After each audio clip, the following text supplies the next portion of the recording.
This morning on Midnight's Edge in the morning, Star Trek 4 again? Well, maybe. I doubt it. Joining us, though, we have a very special guest for the first time on the morning show, the one, the only, Quarter Black Garrett.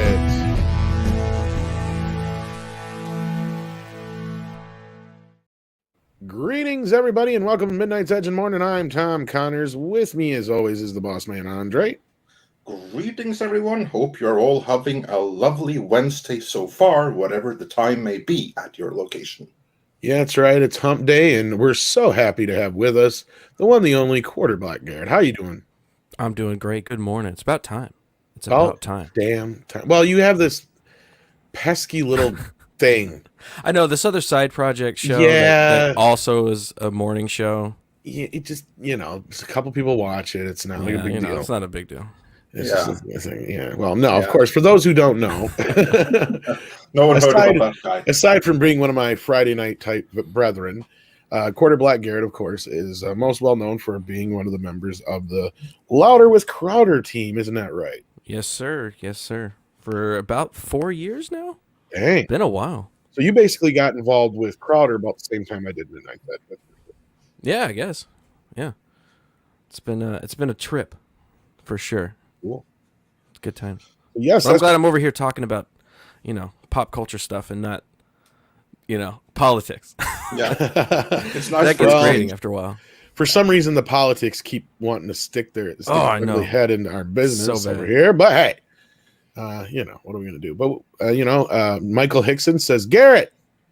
So we're saying Michael Hickson. And good morning, Six and Ram Bam and Fractal Jack and Cosmic Squirrel, Daniel Hall. I see in the chat. Keely Jack, welcome, one and all. Yes, and I would also say I'm very glad to have you here. It's been long overdue, so yes, finally you're here, and I look forward to all the cool stuff we'll be talking about today. And some not so cool stuff, but I think the conversations will be cool, even though the topics maybe are not, because we'll be talking things like, Star Trek and Black Widow and Tiger King, and maybe to round out something cool like Dread. So, Daniel Hall says here, Star Trek 4, The Search for Financing, Part 5. Exactly. It literally is, because this is like the fifth incarnation now in the past, Still 2 going. I've lost count. But I'm very, very glad that Midnight's Edge has been at the forefront so that now everyone recognizes right away. Funding pitch. So and the timing was just spot on. Like when it came across the board, I'm like, what the fuck? Are you serious? And then I looked at who's doing it. Says that this is the 12th incarnation. 12? I'm not surprised. I'm not surprised either. He's probably iteration. But he does keep counting. Incarnation, iteration, same difference. But I saw it come across and I'm like, okay, this makes no sense. And then I saw who's behind it, looked and see who he was. I'm like, oh, marketing pitch.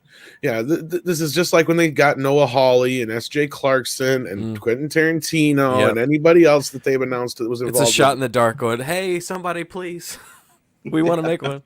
You want to write us a check. Actually, there is one other thing to mention about this one, and we are going to get into that as we break down the story in the minute detail.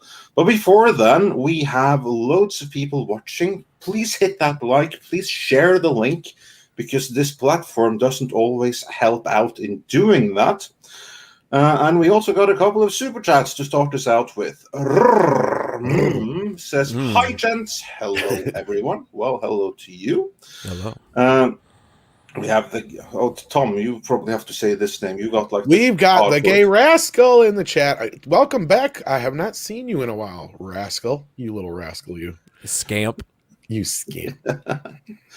And we have Natasha here, our ever loyal. Sorry about that. I was trying to unclick that one. Yeah, well, that's what happens when you have two mods at the same time. And Natasha, of course, is sharing the link to Quarter Black Garrett's channel. So do share that. You also, in addition to clicking the link right there on screen, you can also find it in the description, where we always put the links for all our guests. Garrett has a channel, folks. I do have a channel. Yes, and Naked Fame wonders, how's Steven? Oh, he's good. He's I mean, he's recovering. It was a big surgery. He had, I don't know what the technical term was, but he got like 3 rods in his chest to expand it. Yeah, because he was having trouble with his heart, and it couldn't expand properly, so he had to expand his chest cavity. Oh wow! Yeah, that's a big surgery. He's recovering. Yeah, seems to did be he get pretty well. 03TX wonders? So, any idea of when he might be coming back? So we're supposed to be coming back next month. I'm not sure, like recovery-wise, that was the plan before. I'm not sure if it's going to take a little bit longer, but that's the plan so far, is to come back next month, the start of next month. So look forward to it. Yeah, awesome. We're hopeful for that. And in the meantime, though, we get to reap the benefit of having you here. Yes, maybe. And we are very grateful for that. Also, Lord Trinan says, "Hi, Garrett. Missed you and Crowder. Hope his recovery is going smoothly, and you're doing well, too." Well, thank you, sir. Thank you. Yep. It's going well. Love in the chat. I know you've been just spending your day sitting there, twiddling your thumbs in your Judge Dredd mask, waiting, just spinning my chair. Spinning your chair. Yeah, but you look cool because you got the mask on. So. Yes, yeah, or the helmet, I should say. Well, nobody can see me. Nobody can see. Well, it's the coolest helmet of all, isn't it? And we'll get into exactly how cool it is a little bit later on. And of course, Tom had to come with the travesty, but hey ho. Yeah, I hear you have the same reaction as me. I'm such a fan of Judge Dredd. Yeah, and the Dredd movie, or the Dredd movie in particular, I should say. Yeah, just Dredd. Yeah, just Dredd. But let's get into a couple more of these super chats before we get into the story proper. Darius Münchhausen and GranWasu42 both sent us popcorn super stickers.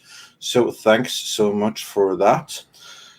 So did Eric Winberg. So also thanks for that super sticker. Michael Miller gives a little tease, saying for the 35 South African rands, so Kurtzman been threatening lawsuit, so funding pitch again. What is he threatening about now? We're going to get into that. And then we also have the gay rascal who says Star Trek 4, the final insult. Sending some fancy euros there. Yeah, or we should say the next insult or the latest insult, because, I just wish it was the final one. But with those people, you never know. Stephen Otten says, "Hail Andre, Tom, Quarter Black, Wrenches, and chat. Hope everyone is well. May have to catch the replay. I'm with you in spirit." Oh, thank you. We really appreciate that. And of course, the replay will be here waiting for you. Jesse Miller, our good friends of After Dark fame, says, "Did the Crowder crew all just happen to be friends and start the show? It's so rare to see everyone in the same place in a studio." Yeah, well, kind of.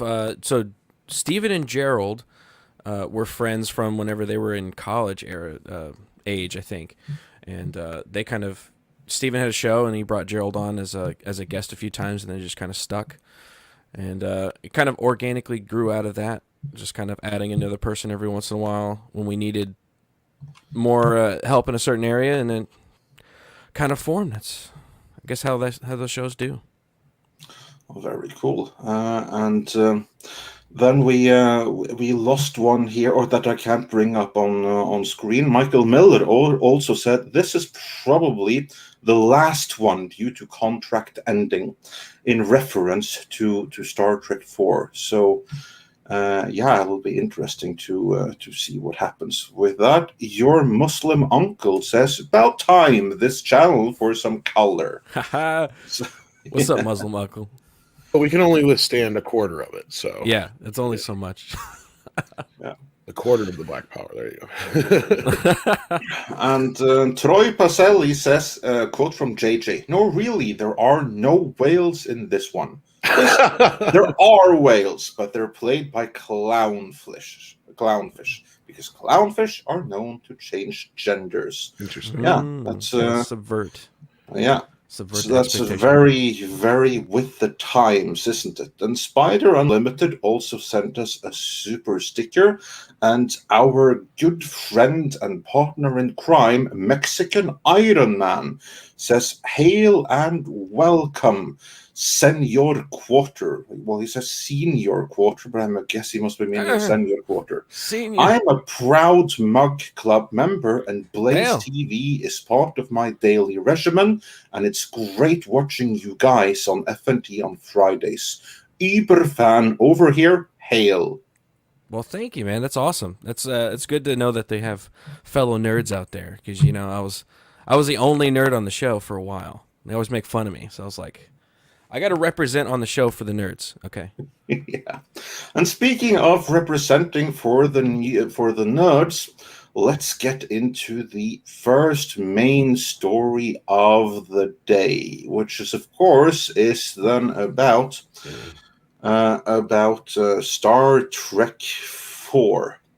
And I'm going to bring that up on screen here as I read the head of it, because there is one thing in it which I think was quite interesting, to be honest.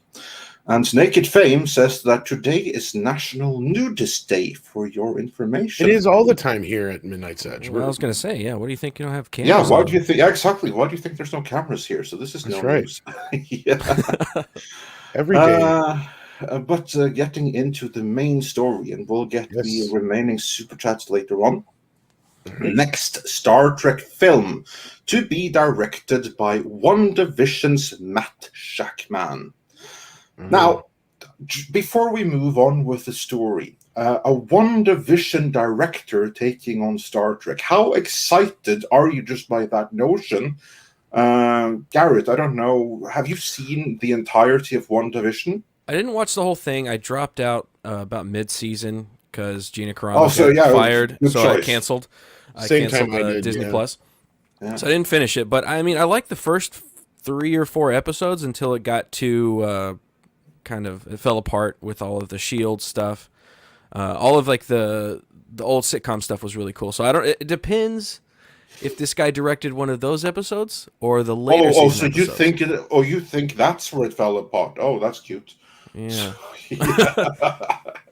I just didn't like the other stuff. I thought the kitsch of the sitcom stuff, I was like, oh, this is kind of interesting, and it might be going somewhere, but then I realized that it wasn't going anywhere. And then the kind of gimmick of that kind of wore off, and I was like, I'm just not going to finish this show. Yeah, that was the good choice, because honestly, that series still pisses me off. But anyway, so yeah, I certainly am not excited by anyone associated with WandaVision being associated with Star Trek. But then again, in this day and age, I don't really care who they get on board. It's not a great sign anyway. But anyway, let's get into the main story. Exclusive from Deadline Hollywood.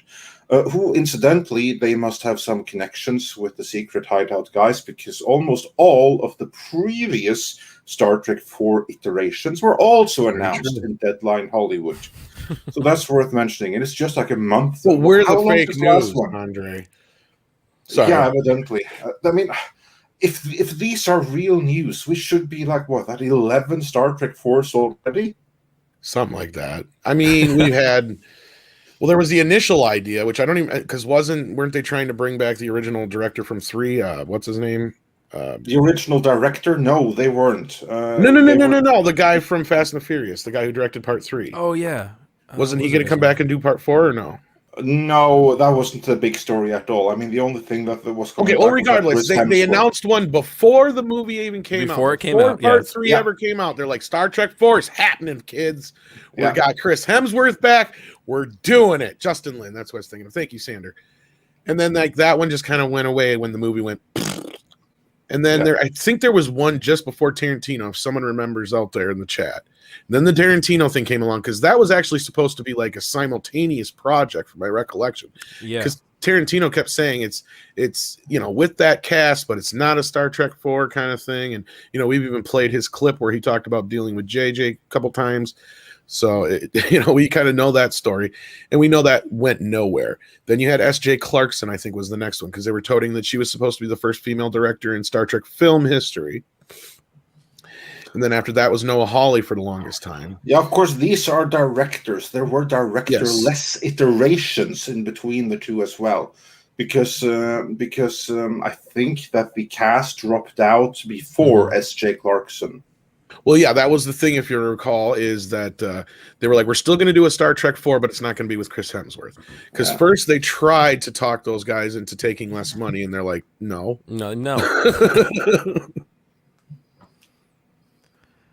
So, like, yeah, and then so here's the version now that Lindsay Beers is working on a while back, which I don't know if you recognize that name at all, but that's one we were talking about. I believe she worked on Discovery, if I'm not mistaken, right? Yes, she did. She was one of the Discovery writers, and she just went to Alex and said, hey, I got a pitch.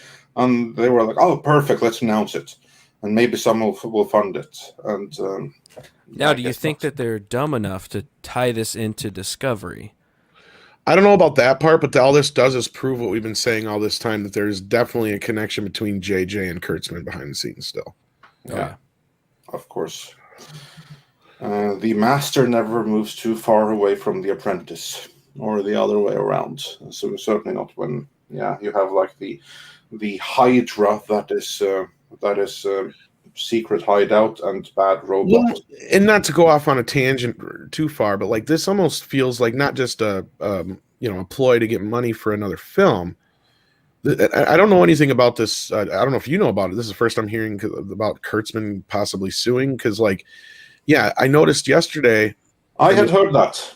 You're gonna have to fill me in on that, because yesterday, right after all this shit came down, another bit of Star Trek news was announced that was just kind of under the radar, and that was that Playmates Toys has now picked up the Star Trek franchise.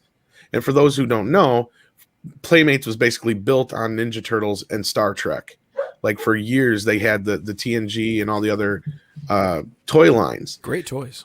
Yeah, and this is going to expand all the Star Trek universe, it said. But it's going to kick off with the Nickelodeon show. So this will actually be the first new Star Trek to have a toy line with it. Yeah, it'll be fun to see how that's going to work out. But it'll also extend into the other stuff. That far. Well, I'm saying like it'll also be covering classic stuff, and you and I all know that they're going to be doing. That's the only thing they really want to sell. Yeah. Oh yeah. Yeah. But let's move on with the story itself, and then we'll get into the lawsuits and everything else that's behind it. Exclusive. After orchestrating the Marvel Disney Plus series WandaVision to a 23 Emmy nomination haul, which means you can never trust the Emmys again. It doesn't say that, but I felt it should be there. Matt Shakman has made a deal to direct the next untitled Star Trek film for Paramount and Bad Robot's J.J. Abrams. Deadline here's the film will now move at warp speed and begin production next spring. They have a script by Lindsay Beer and Geneva Robertson-Dworet. This is significant in that it is the first Star Trek film to be written by female screenwriters. There's the virtue signal. Recent attempts at scripting Star Trek films were done by the Revenant's Mark L. Smith for Tarantino and another by Noah Hawley. So that's done now, which we already knew, of course. And it talks a little bit about Shakman and what he did before.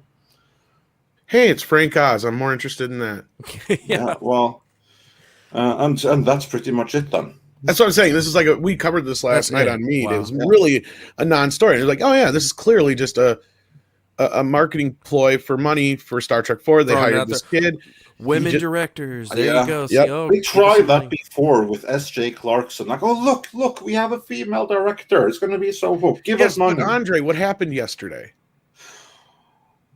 Well, are you talking about the lawsuit or something else? No. What the Emmys nominations got dropped yesterday, and what was one of the biggest Emmy-nominated shows? Well, WandaVision. Which of course is why this was all pre-planned. Of course. Like, it was meant to drop on this day, the day all the Emmy news dropped. WandaVision was, gung-ho pro-feminist fucking show. You got one of the directors, you got the female writers, you're right. They're just, all that's missing on this is like, act now and you'll get 10% off, but there's more. Like, that's exactly what's missing at the top of this thing. Yeah, pretty much. That is all that's missing to it. That's what we have here. And in terms of this lawsuit behind the scenes, from what I have heard, and I'm just like recounting here without having consulted the details, but apparently what's going on is this.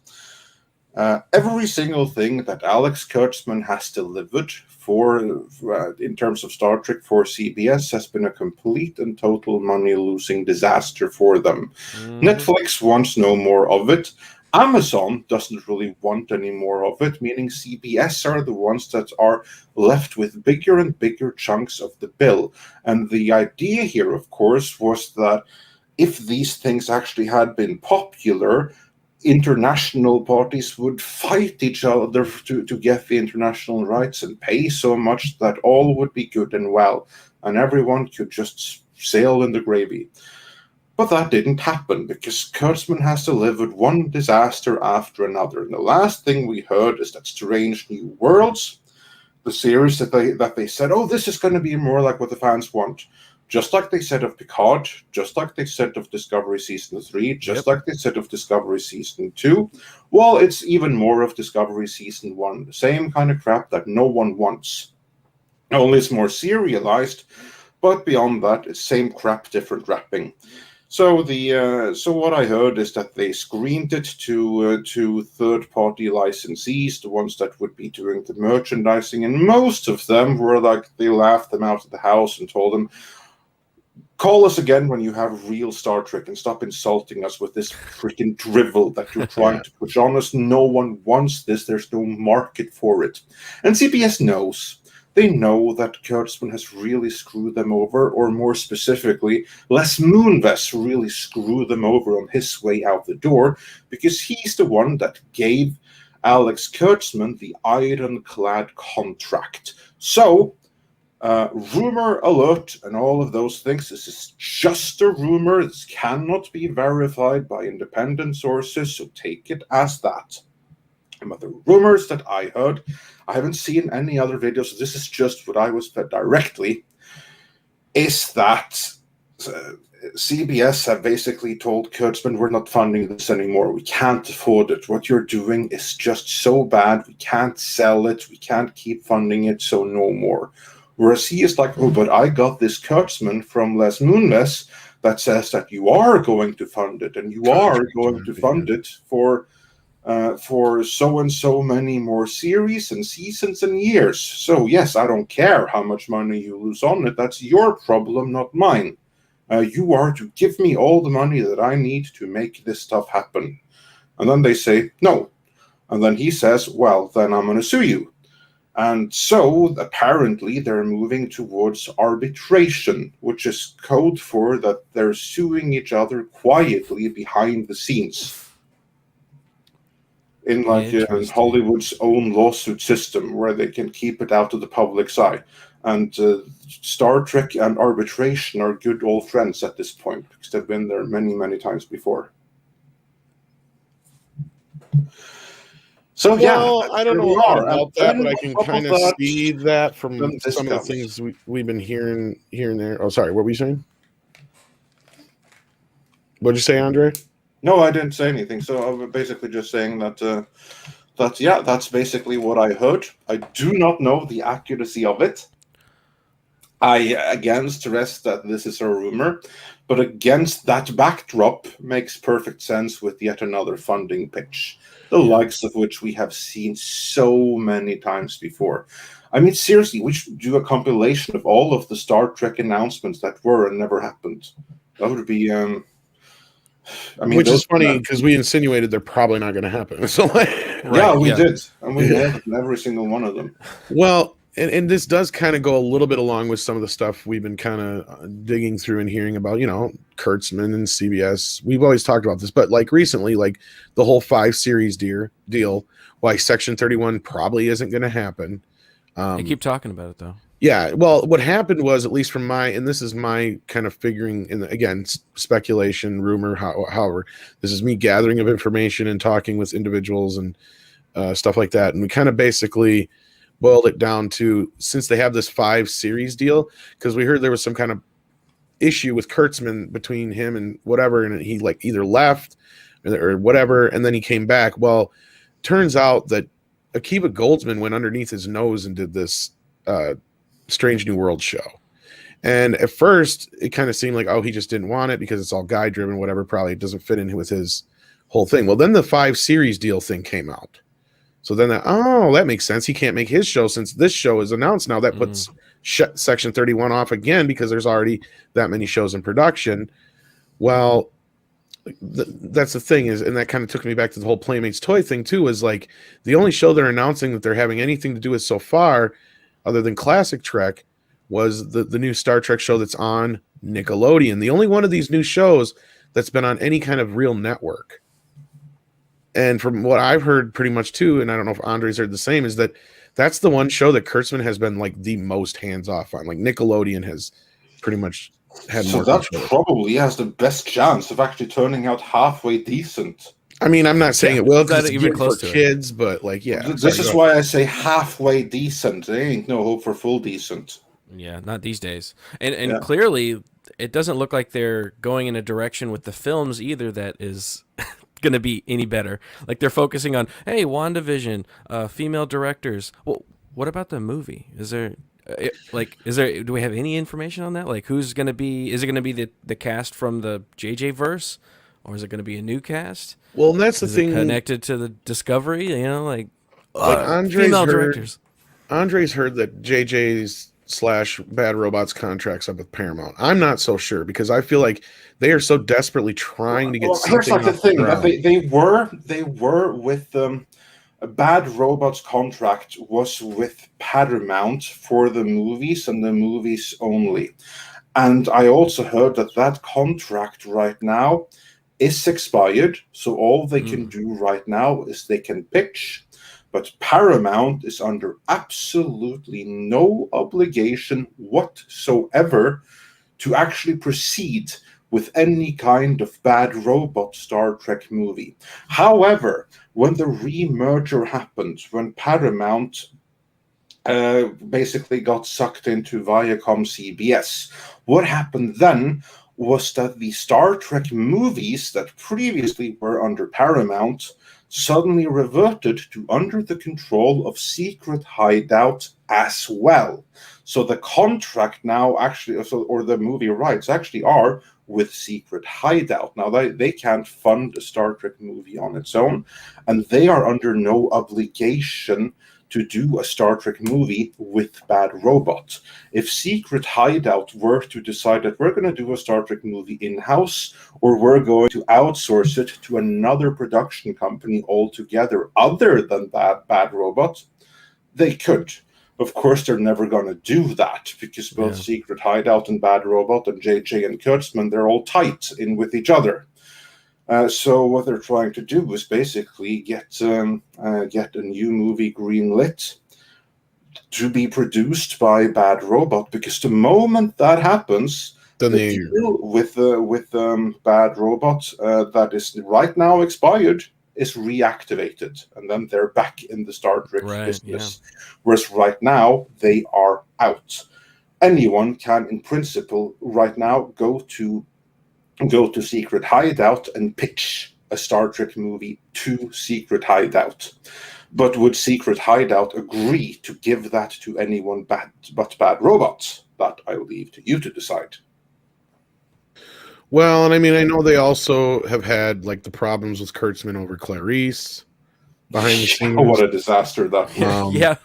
Which is funny because, even though they've done a good job of trying to hide what we've reported going on with Discovery, we've had a few people, I wouldn't say confirm, but back up a lot of our reporting. They managed to hide a lot of that nonsense behind the scenes when it comes to Star Trek, but they weren't so much with Clarice, and it was like, where have we heard this song and dance before kind of thing? Kurtzman's got a show that's not performing. He's doing everything he can to keep it going, but CBS is just like, yeah, no, we're not going to spend the money you want on this thing. And they were trying to negotiate to get Clarice moved to Paramount Plus, and then it all fell apart, which sounds a lot like what we constantly hear about Star Trek is something happens, Kurtzman fights, it all falls apart, and then it's like, oh, they're rebuilding from the ground up. And then we get a dozen articles, like you said, Andre, where this season will be just more like Classic Trek, and it's like, but you would you said it was some big success. Then why are you claiming you're going back to this? Or why are you you're fixing reinventing that? it if it was Yeah, successful? exactly. And I have to say that these Star Trek series from Alex Kurtzman and Secret Hideout, between Star Trek Discovery and Picard, they are the only series that I have ever heard about for absolutely every new season is a reboot and retooling from the previous season. Absolutely every season has been that. Each season has been such a disaster that they had to retool the show afterwards. How amazing is that? Well, that's Kurtzman. Yeah. Did you have the pleasure of seeing Clarice? No, I avoided that. Like yeah, no, neither did anyone else. Because I was like, okay, you're going to have a Hannibal Lecter story without Hannibal Lecter? Yeah, pretty much. Okay, sure. Yeah, no. Well, as I point out, I mean, has he done anything good? Like, when was the last time Kurtzman has made anything good? Hawaii Five-0, I guess, was one of the last. Oh, did he do that on his own? No, I think I think that had to do with other people. But like, no, I don't think he's ever really had a success of any kind. Which, again, it's baffling, like how he keeps moving up. Well, he learned from JJ.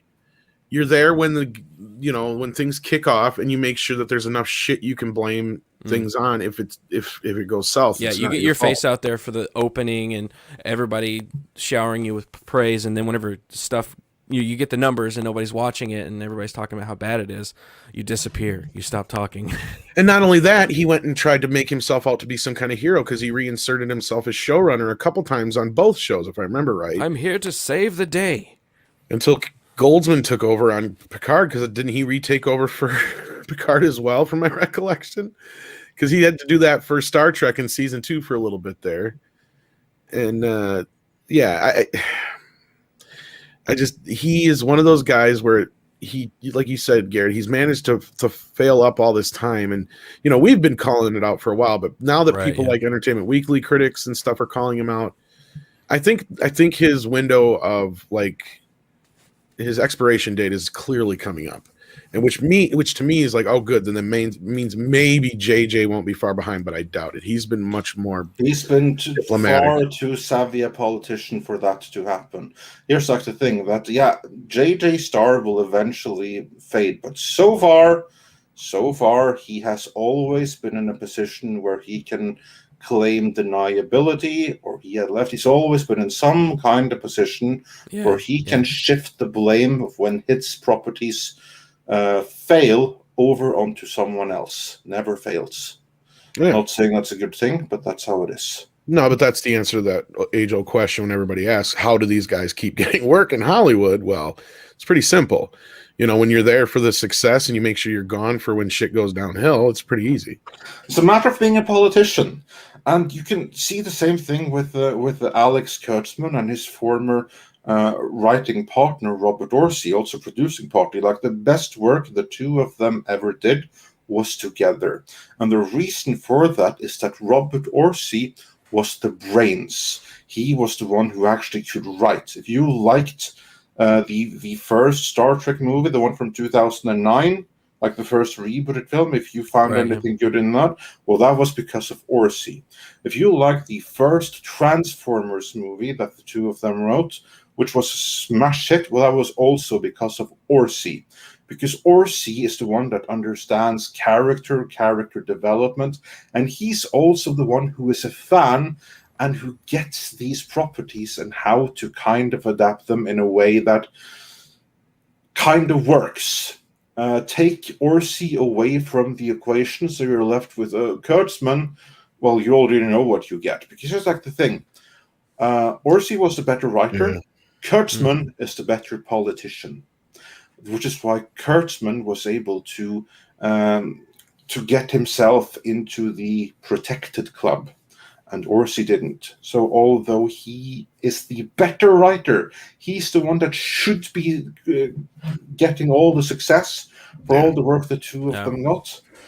Kurtzman stole it all. And the politicians move forward and they leave the people with actual talent behind. Exactly. Well, my favorite story about Orci, when the story that actually is the end of his story when it comes to Star Trek, is the most hilarious. he turned in his Star Trek 3 script, and they told him, no thanks, it's too Trekky. Yeah, it's too good.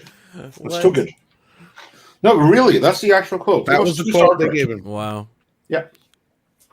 They deserve like failing shows and failing. Yeah, they do. Like, Paramount is a fucking mess. See, that's the thing. Like I mean, we've talked about it before, but like, it's no surprise that almost everything they've done has been a fucking disaster because they have no clue. It seems like what they're up to now. It seems like they are trying to right the ship with. I think it's an industry-wide issue. Oh yeah, like clearly you got Paramount that doesn't seem to know what they're doing. You've got Warner Brothers that doesn't seem to know what they're doing. You've got Disney that doesn't seem to know what they're doing. It's like across the board, they all have. It's like we're having Hollywood's having a crisis. Yeah, because we're in the generation that tears down and breaks apart. Because you have like 3 generations, right? You have the generation that builds, you have the generation that maintains, and then you have the stupid 3rd generation, those that inherited everything, that never had to learn, that could just like live a life of luxury and wealth, and fine, now I have to do this, now I have to take over. And since they're so lazy and stupid and inept and incompetent, they tear everything down. And that's where we are right now across Hollywood. But silver lining, that means another generation after that's going to come up and start building stuff. Yeah, that is a silver lining. It's just such a shame that it's a shame that our entire genre culture has to pay the price for it. Yeah.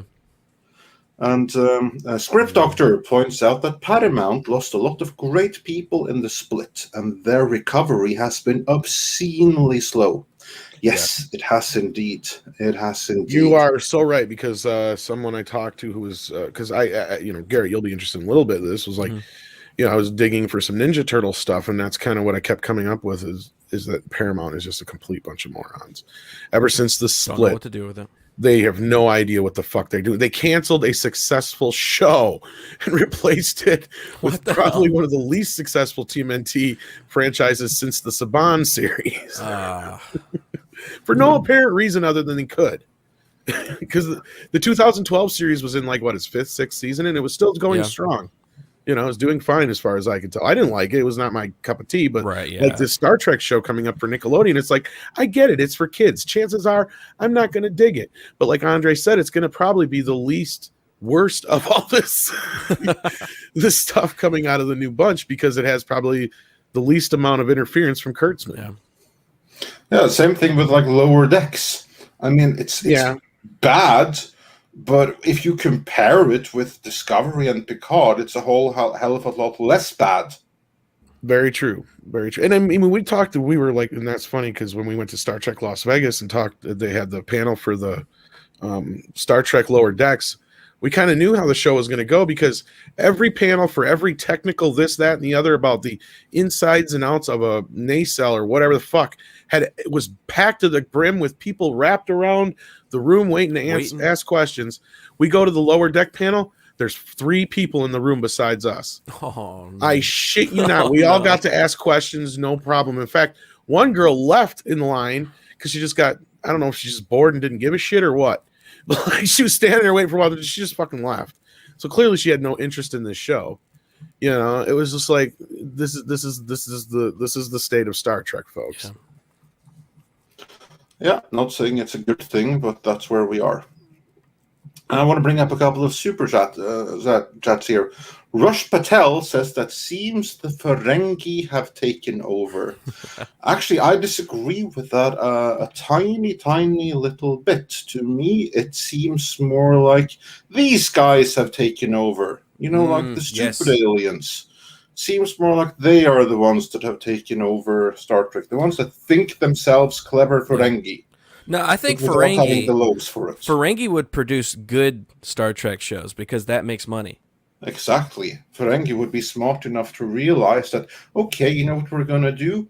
We're going to get as many people to see this as possible. Yep. So we're going to spend the minimum amount of money necessary that we have to make this maximum enjoyable. And you know what? We'd all be better off if the Ferengi really were in charge of Star Trek. And sadly, we got these guys. Then let's see, it jumped on me here. Michael Millard says Nick Show was moved to Paramount Plus. Yeah, that could very well be.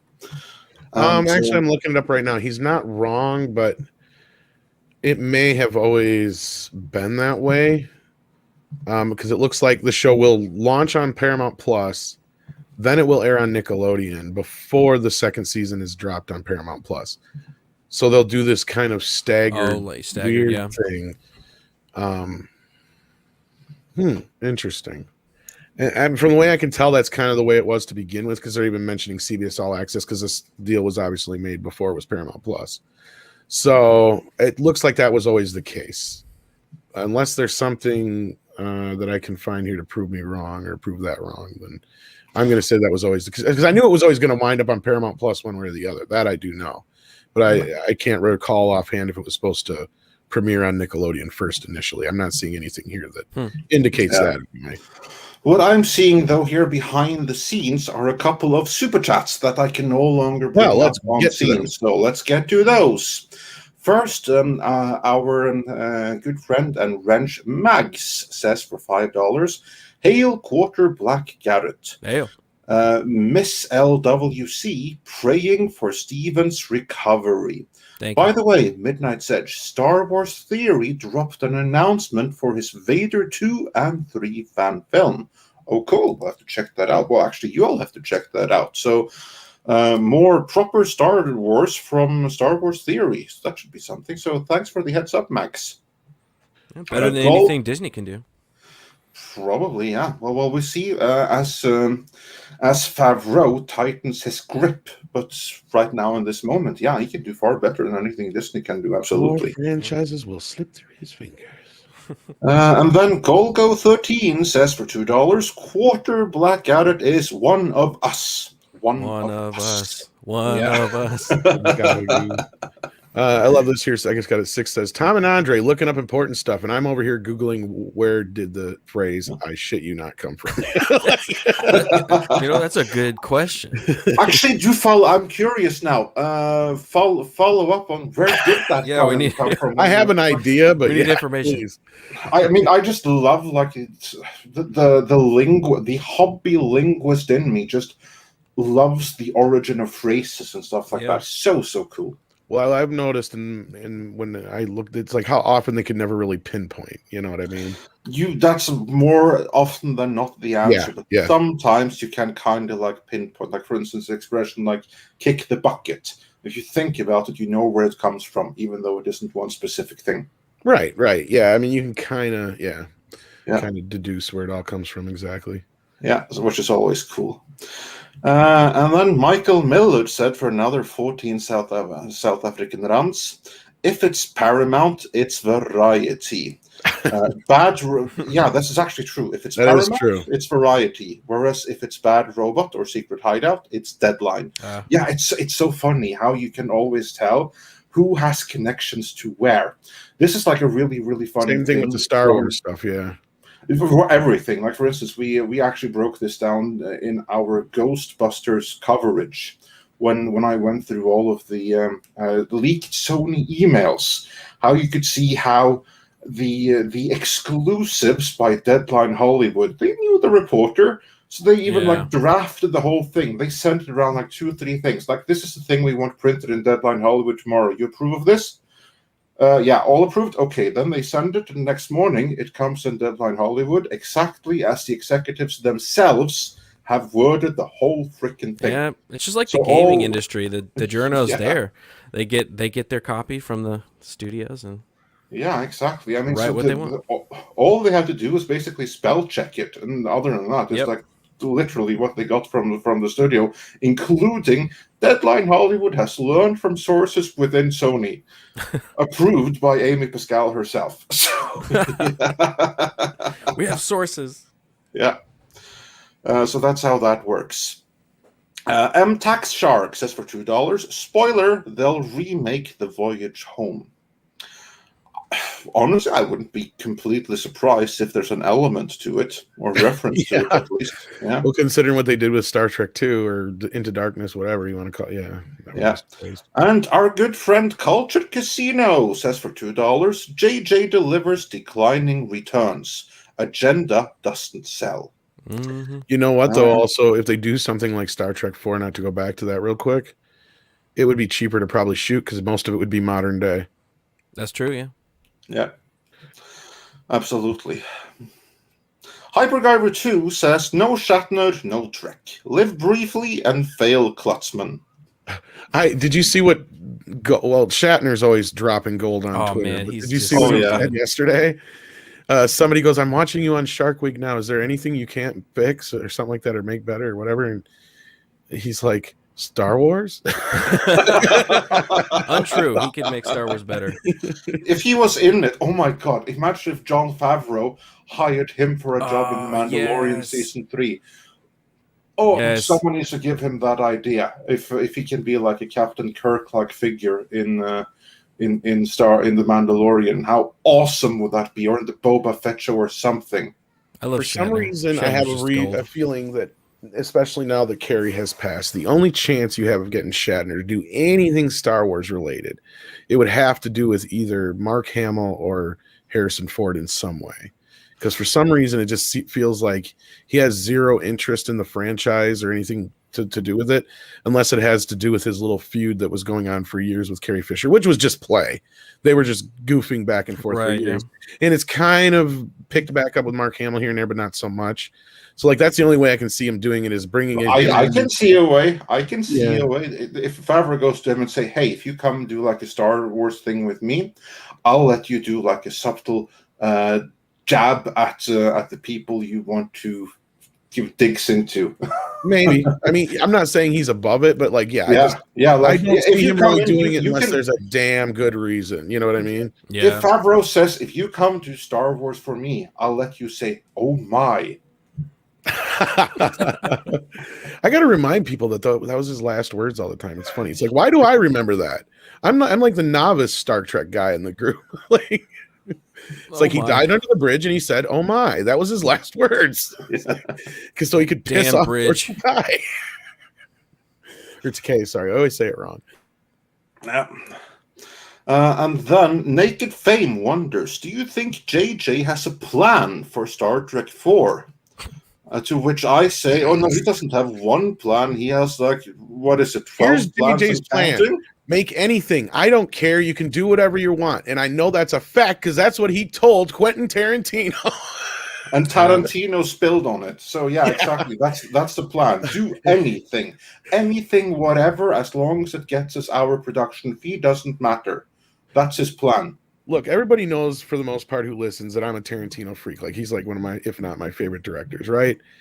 And I love that man. There's very little he could say that make me love him more. The fact when he told that JJ story, which I've heard, I don't know, a dozen times, and it never gets old, it makes me love him so much more. It's like that dude has so many free pass cards because of that fucking story. Like, he could go out and say some of the stupidest shit tomorrow and be like, you know what? It's Quentin Tarantino. He's got to pass with me. All right. So there you go, folks. The next time he says something stupid, now you know why I'm going to be like, it's Tarantino. Leave him alone. Yeah, exactly. He earned it. He earned it. So it's all good and well. And with that, moving on, EVA Unit 4A says for $5. Kurtzman and Orsi exec produced the awesome Transformers Prime CGI cartoon, but did not do any writing on it, even though inspired by Bayformers. Well, yeah, no, actually, the only thing that they did was basically say, here, continue what we did and give us our paycheck. That's what it sounds. It sounds like it was something that they had already been attached to, and they get one of those courtesy, you're a producer on this show or this movie. Exactly. That's so, especially when you have someone that's exec producer. Yes. They throw a lot of those executive producers around. Exactly. That could be someone who has no idea what they're in. Like we remember when we spoke with Fredrik Malmberg, and and his production, the company he worked for at the time, Paradox Entertainment. but they were working as like a movie funding partner. And in that way, he also got producer credit on like 20 movies. He hadn't seen them. He hadn't read their scripts or anything like that. He couldn't even tell you what half of them were. But he still got producer credit simply by way of him being the CEO of one of the funding partners. So such titles are given away relatively easily and frequently. I was going to say, speaking of producer credit, Anson Khan wants to know that what did Tarantino say about J.J. Abrams? Well, the shortest version of the story I can tell you is this. He was going to produce a Star Trek film. Never set to direct, never even set to necessarily write. He just had a concept and he passed it on to the guy who wrote The Revenant. I can't remember the guy's name. We just said it like 20 minutes ago too. Was it Mark something? I can't remember now. But anyhow, so like he had this idea, this concept, but the only reason he was interested in it is because he's been a Star Trek Mark fan. L. Smith. Yes, thank you. Because he's been a Star Trek fan his whole life, well, at least since the show started, because of William Shatner. And he, like a lot of us, when the JJ film came out, he's like, "Oh, you'll never convince me anybody with William Shatner as Kirk and Leonard Nimoy as Spock and so on." And he's like, but he saw the movie. He's like, I couldn't understand a fucking thing that was going on, but it's like, oh my god, I'm watching Captain Kirk, and I'm not just watching Captain. That's William Shatner's Captain Kirk, and that's Leonard Nimoy's Captain Kirk, and that's Bones. And he's like, that cast was fucking amazing. And he's like, I wanted to tell a story with that cast, but I told JJ, I'm like, I don't get it. I don't understand this stuff. I don't get it. I don't like it. And he's like, nobody gets it. Nobody likes it. Do whatever you want. Just do it. Because he wanted a part 4. That is the shortest version I can tell you. Please, Tarantino, make a movie. That's really what it was. He's like, I don't even get it. JJ said that himself. Like, I don't even get it. Because he's like, my writer tried to explain to me it's this whole time thing where there's a new timeline. And he's like, I don't get it. I don't like it. Fuck that. Wow. And here's also the thing that we have the audio of Quentin Tarantino saying it. We have it in multiple of our Star Trek videos. Yeah. So if you just like go 3.5 to 5 minutes long. So like, if you go into our playlist and look for one that for a Star Trek video that references Quentin Tarantino in any way, then you'll find it there. I think we have it in at least 2 of our Star Trek videos. We have that. Yeah, at least the most portions of it. We played it on the morning show and stuff a couple times, I think, too. So yeah. So of course we have it there. So go check that out. And then moving on. Gran Wasu 42 says for €5, if they want classic Trek, then Jar Jar and Kurtzman must be out. If not, Trek is finally doomed. Yep. I think it's very difficult to disagree with that. And Camilo Villegas says for $10, why does it seem that Warner, Disney, and Paramount don't know what they're doing? It's probably their newly created woke departments giving them pointers.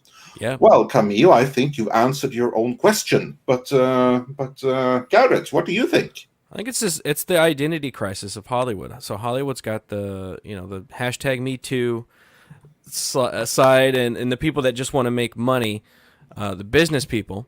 So you got those two kind of things going, and then now we've got this influx of millennials, Gen Zs, HR departments coming in and going, okay, well, here's a bunch of notes on how you should now tell stories, like Bechdel tests and stuff like that, and how to fit in narratives.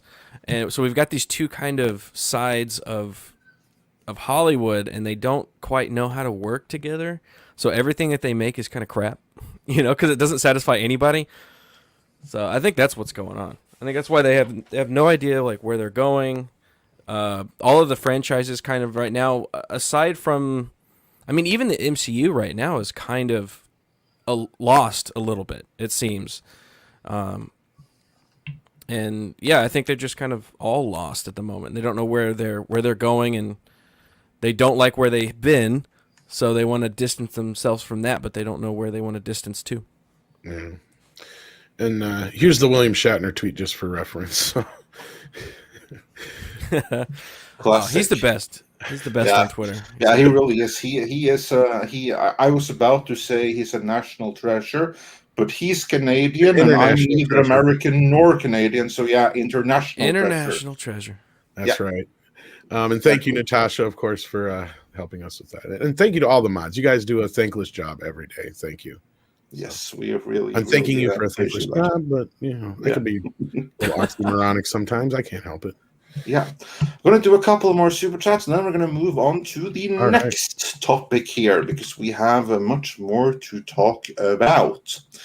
One of the next things that we have here is just give me 1 second here. I want to sort something out. Time's behind up. The scenes. Well, while you're doing that, I got one from. Did I say that good enough? In the meantime, well, getting there. And a little bit more rolling R, I think it should be, but says, I could see Shatner in The Mandalorian. Yeah. Right? Yeah. Like he could totally be I don't know, like an Imperial officer or something, or like I could see him in one of those spots. He'd be like, no, I have to be a roguish pirate. Oh, that's even better. If he was some kind of pirate and he ran into the Mandalorian, it was like one episode, introduce him. He's in one episode, he's gone. Just enough. I run more spice than that Solo fellow. Oh, that would be something. I'd love that. That would be something. Absolutely, it would. And then let's see what more we can bring up on screen before we get into the classics, because it just moves so quickly, the chat here, which of course we do appreciate. This one here, Tom, you have to say the name. We have a Canadian $10 super chat from Rod Thunderhard. A name so cool you have to say it like that. And he says, thanks, Andre. Thanks, Tom. It was pretty cool to hear both of you on Monday afternoon after surgery. Well, yeah, I hope you are well. We were thinking about you and sending you all the best wishes. And since you're here now, I take it that means it must have gone good. Very glad to hear it. And then he continues, good God, are they still trying to make Star Trek 4 a thing? Did I wake up in an alternate universe? You woke up in the same Gillette timeline, but they've been trying to make Star Trek for the last, what is it now, 7 years? I had the same reaction I did the last 3 times.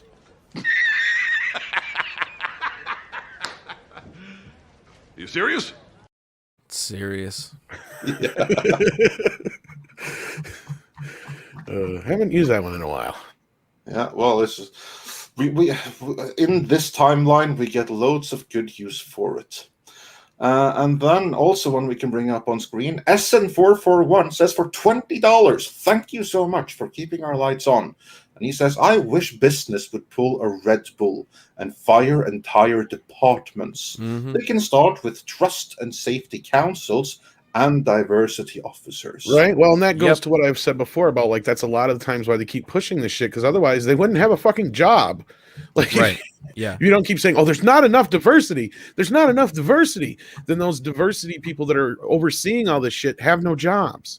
They have nothing to do. So, like, yeah, they got to create the problem. It behooves them to continue to say that even whenever there's nothing wrong. Yeah. Yeah. Yeah, that's like the thing with one cause groups. They have to keep on creating the problem to justify their own existence. And then moving on with a couple of more before we get to the next topic. CC Thumb says for $5, great show, guys. Love to see Quarter here. I enjoyed 09 Star Trek. The other two, much less. All franchises need to hibernate until the woke dark ages pass. Yes.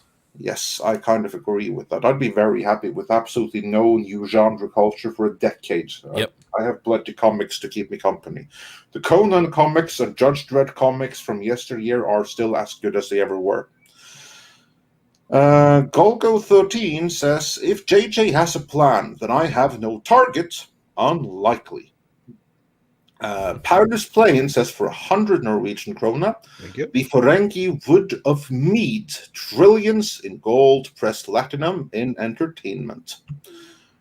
They would have made trillions in entertainment. Yes, we need Ferengis in entertainment. We need them. As I say, I miss all. Where's all the cocaine and capitalism in my fucking entertainment? Exactly. That's the shit where titties come from. Yeah, that's what makes titties. If anybody wants to know, that's where they come from. That's where they come from. Cocaine and capitalism. Yeah, both very good things. And then take your 610 says Texas to them lawmakers who fled and stay out. On a related note, John Apocalypse says, you saw the recent Bad Batch episode, felt very pro 2A. I haven't been watching it. Have you at all, Garrett? I haven't watched it, no. I've been kind of out of the whole Disney thing because Gina Carano got fired, and I was like, nope, I'm out. I'm not giving them money anymore. I've stopped giving Disney money. Yeah. Yeah. And I don't watch animated Star Wars, period. So, I have no clue about that. But let us move on to the next topic. Tom, in the private chat, there's a Twitter conversation, and it has to do with Black Widow.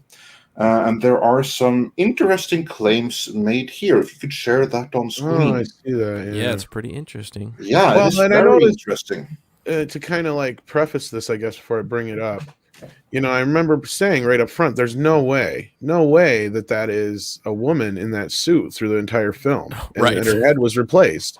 I said that from the start. So and we said it in our review. Like that's what I'm saying. Yeah, for granted. That's a man. That's a man in that outfit, and it's very obviously a man. It's a man, baby. Universe, is there a woman behind that Taskmaster outfit? In no universe is that a woman, and indeed it wasn't. Yeah. I didn't think it was going to go this far. I thought it was just going to be like the stuntman was just doing the, stuntman stuff and just doubling for the woman. But I mean, I think this kind of makes sense to me that they would have a whole nother cut with this guy, because ultimately, if you've seen the movie, this guy's character is useless. Yes. Yeah. I mean, his scenes could be cut out. Exactly, and just to bring everyone up on speed, because it's very, very small on screen here. So just to get everyone up on screen, this tweet right here makes the claim, and it's actually a very, very good claim, that in the Black Widow, she has like this black friend, this ally, the one who helps her without getting anything payment in return, the one who is honored to be friend zoned towards the end, that guy. Well, in earlier iterations of the movie, and certainly the script, he was meant to be Taskmaster all along. Which would actually have kind of fixed my problem with his character, if you'll remember, Andre. Because I said, he's unbelievable as this black market gun runner type guy. He just, there's no way. He seems too nice. Exactly. There's just no way he'd make it. Yeah, exactly. Exactly. Yeah. But him being there in disguise as Taskmaster, being completely on top of everything the whole time in the early versions of the script, and some proof here is the leaked concept art of Taskmaster, and you can kind of see that this mask seems to have been tailored to fit his facial features, and certainly his eyes, is the claims being made here.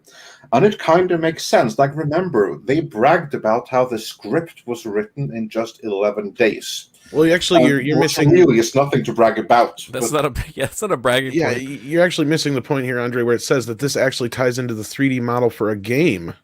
Yeah, so, yeah. So there you go. So it's actually something that's out there. And then somebody else noted the fudge and the CGI effect on that picture down there too. That made me laugh. I mean, Az was saying that from the start too. He was like, it looks like her head is photoshopped on. That's what I said too. Yep.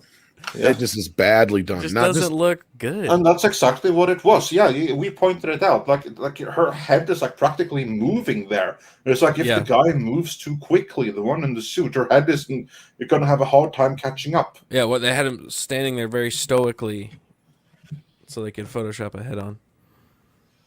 And for Olga Kurylenko, that must be the easiest job she ever had. Hey, come in and let's just take a picture of you. Look like a zombie while we put makeup on you.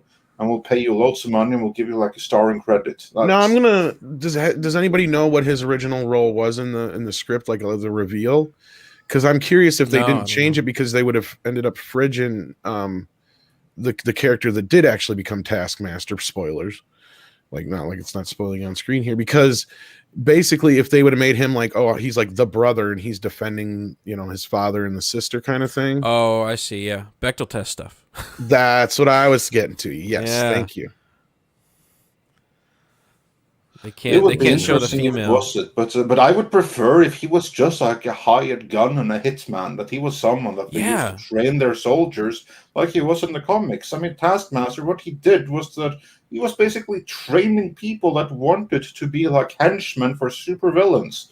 He gave them their training. Well, and that makes sense. His character in the movie, that would be a great position to be in. This kind of like, I'm a nice guy to the good guys, and I'm connected in the black market, like underground. I can get guns, I can get vehicles and stuff, and it would kind of make sense and helicopters and shit if he's training henchmen kind of in that position. But he's being super nice, and you don't understand. Oh, he's being really nice because he's actually exactly. He's the villain. That would have been way better. I don't know why. Why do they keep going the wrong direction? That's what I was saying. What is up with this? That's exactly what I was saying, Garrett. Like, I'm like, his character is like useless, and not only that, he's less than useless because he's unbelievable. I'm like, you need like a Steve Buscemi type in that character, without one exception. Well, you need that switch. You need that exactly, or you need that switch. Like, yes, exactly. Thank you. Twist. Yes. Because then you're like, oh, so that's why he's been such a sweet guy to her this right. whole time. He's been fucking with her. See, then it makes sense. Yes. Yeah, that wouldn't make sense because as it is, that's like the thing.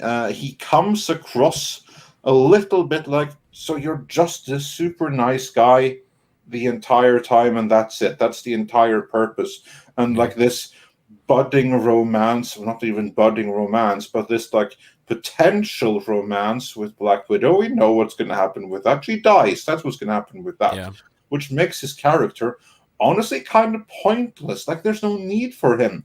I mean, all that happened, like really in the story as it is right now, is that he supplied. Let's be honest. He supplied Black Widow with her toilet and the facilities for emptying it. Yeah. And he didn't even do that because the county, Norway, would do that. That's one thing he did, and the other, and this was actually more important, he supplied her with a jet. And she could have found other ways of doing that. So that's like a kind of pointless thing to waste screen time on. Like, yeah, okay, fine. So you got Black Widow, her porta potty. Like, it definitely feels like he had more scenes. I'm just, off the top, I'm just guessing here. It feels like he had more scenes in the movie. It definitely feels like the last scene that he was in where he gives her that jet was a reshoot. I mean, how easy would it be to go, okay, let's go into some forest clearing and shoot his scenes to kind of move it now to where he's just this guy that's nice and he supplies her with goods and he's not Taskmaster. And then the only time you see Taskmaster's face is in this one room where she takes her mask off for 5 seconds, how easy would that be to shoehorn into an already shot movie when you go back and do reshoots real quick? It wouldn't be hard at all. Barely an inconvenience. Exactly. Yeah. It would be like the real easiest retooling ever. And I can kind of like see where they saw like, no, actually, the problem with this is that this doesn't tie in with Black Widow's origin or anything like that. We need to find like a way to address like all of this like red ink that she says that she has in her books. We have to find a way to address that. And so they did that, and I can see why they would do it. I don't agree with it. I think that was ruining Taskmaster, but I can see why they did it. And also how easy it was to do. Mm-hmm. Not saying it's a good thing, but so then we got a nice floating Olga Kurilenko headshot superimposed over the existing footage of Taskmaster. So good going. Even if it wasn't changed, I mean, I understand they would have done it anyway just to try and trick us, but at the same time, to me, it kind of brings me back to my initial point in the review, Andre, and that was, again, it just goes to show that there's just only certain things that you can do with a man or woman. You just cannot make most women believable that they move or act or can do the things a man can do without actually having a man fucking do it. And the same thing goes for a woman, and I've made my jokes about it, but it's true. It's like, I've yet to see anybody who can trick me. And if they can, I guess game over, you won, I may end up trying something new because you tricked me into thinking you're a woman, and that just doesn't happen. With what you asked for this year, but hey, yeah. You know what? Like, I make the joke. The only one who's ever convinced me is RuPaul, and she still can't. So, like, it took me a while to figure out. Wait a minute, that's a dude, or was anyway. RuPaul's a dude. RuPaul's a dude. RuPaul he just likes to wear ladies' exactly clothes. Like, so I mean, and even then, like, it's like kind of that. Is it really kind of a thing? So like, it's all confusing these days. It is confusing, but like, that's my point. Is I knew from the start. To me, it's like demeaning. It kind of goes back to the whole thing with why you shouldn't probably let this whole conversion of sports and stuff too. It's like, there's a reason for that. It's a safety reason. It's not just safety, but it's an unfair advantage in certain situations and other things like that. Yeah. Well, I think everyone should just allow it for like one cycle of sports, and we see what happens. Me too. Yeah, because like I said, all they're gonna and I don't normally get into this stuff on the main channel, but I've said this on comics and stuff and places like that. They're basically putting themselves back in a corner where they have to admit that men are still better at everything. Yes, I'm half joking. Speaking of that, we have to, while I can get it up on screen, Tom, you have to welcome a new member. Oh my goodness. Uh-oh. We have now as a member here at Midnight's Edge, the one, the only, Rod Thunderheart. Yeah, I know. I need like an explosion. Yeah, you need right? You do. You need like a. Yeah, indeed. And there's no rolling R's in there, so I can't be of any help. So I could make it one. Rod. It just doesn't sound the same. No. No, it doesn't. I mean, that sounds like what I would say. We have to do it Rod Thunder. like how you would say it. Yeah. And then we have a couple of other super chats here. Rob Thunderheart again sent us $10 Canadian with a super sticker. So thanks so much for the pair guy. Pilgrim Media says, "Good gents, Midnight's Edge is the most informative show." Oh, thank you. We really appreciate that. Yeah. And Mark Whitner asks, "Is there a WB version of Kamran Pasha?" I don't know that I understand the question. I think I get what he's saying. Because you know how Cameron worked with Disney and got ousted. Right. I see. There probably is. I'm sure there's some, but we just don't know them yet. Yet. We haven't crossed their paths yet. I mean, I do know some people that used to be with Warner and whatnot too, and I guess I kind of still have a tangential connection there. But yeah, I'll nose around and see what I can find. I'd have to. Gosh, who would be a good one though? I mean, that's the thing. I mean, someone who's also willing to come forward. That's right. The thing. That's a difficult thing. Yeah, because let's be real. Cameron kind of put everything on the line for this. I mean, and he deals with a lot of shit on a daily basis. So you got to give him kudos. I mean, yeah, absolutely. He's basically, he's putting it out there. Yeah, absolutely. And then on the topic of Black Widow, before we change topics, Sean Carter says the arms dealer was nice to Black Widow because it follows the Mary Sue rule. Everyone almost immediately loves and respects a Mary Sue. Well, see, that's the problem. It is now in this version. Yeah, it is now. They went with the other version, it would have fixed that character and part of the movie. Yeah, actually, I agree. It would have been. It's baffling. Better. How do you make? They made Black Widow a character that had already earned their stripes. They made that character into a Mary Sue. Like you retroactively made it into a Carrie Sue. Exactly. Like what the heck? Yeah.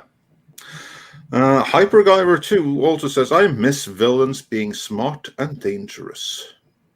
Speaking of smart and dangerous villains, there we go. That would have been something. I'm Thrawn, Admiral.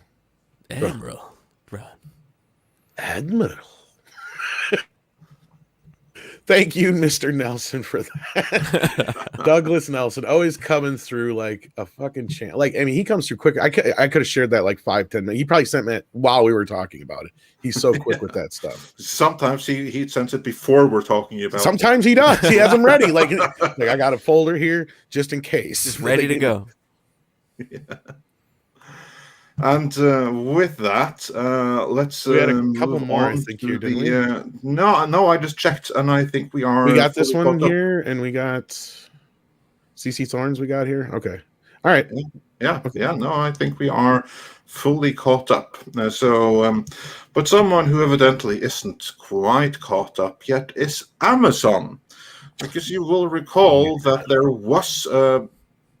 In conjunction with Tiger King, when that was all the rage, then someone seems like a million years ago, doesn't it? Doesn't it, Garrett? Because it's like 2 years or something. No, it's only been a year. That's the funny part, because it kind of kicked off the longest the pandemic, year ever, right? Because it was like last April, I think it came out, if I remember right.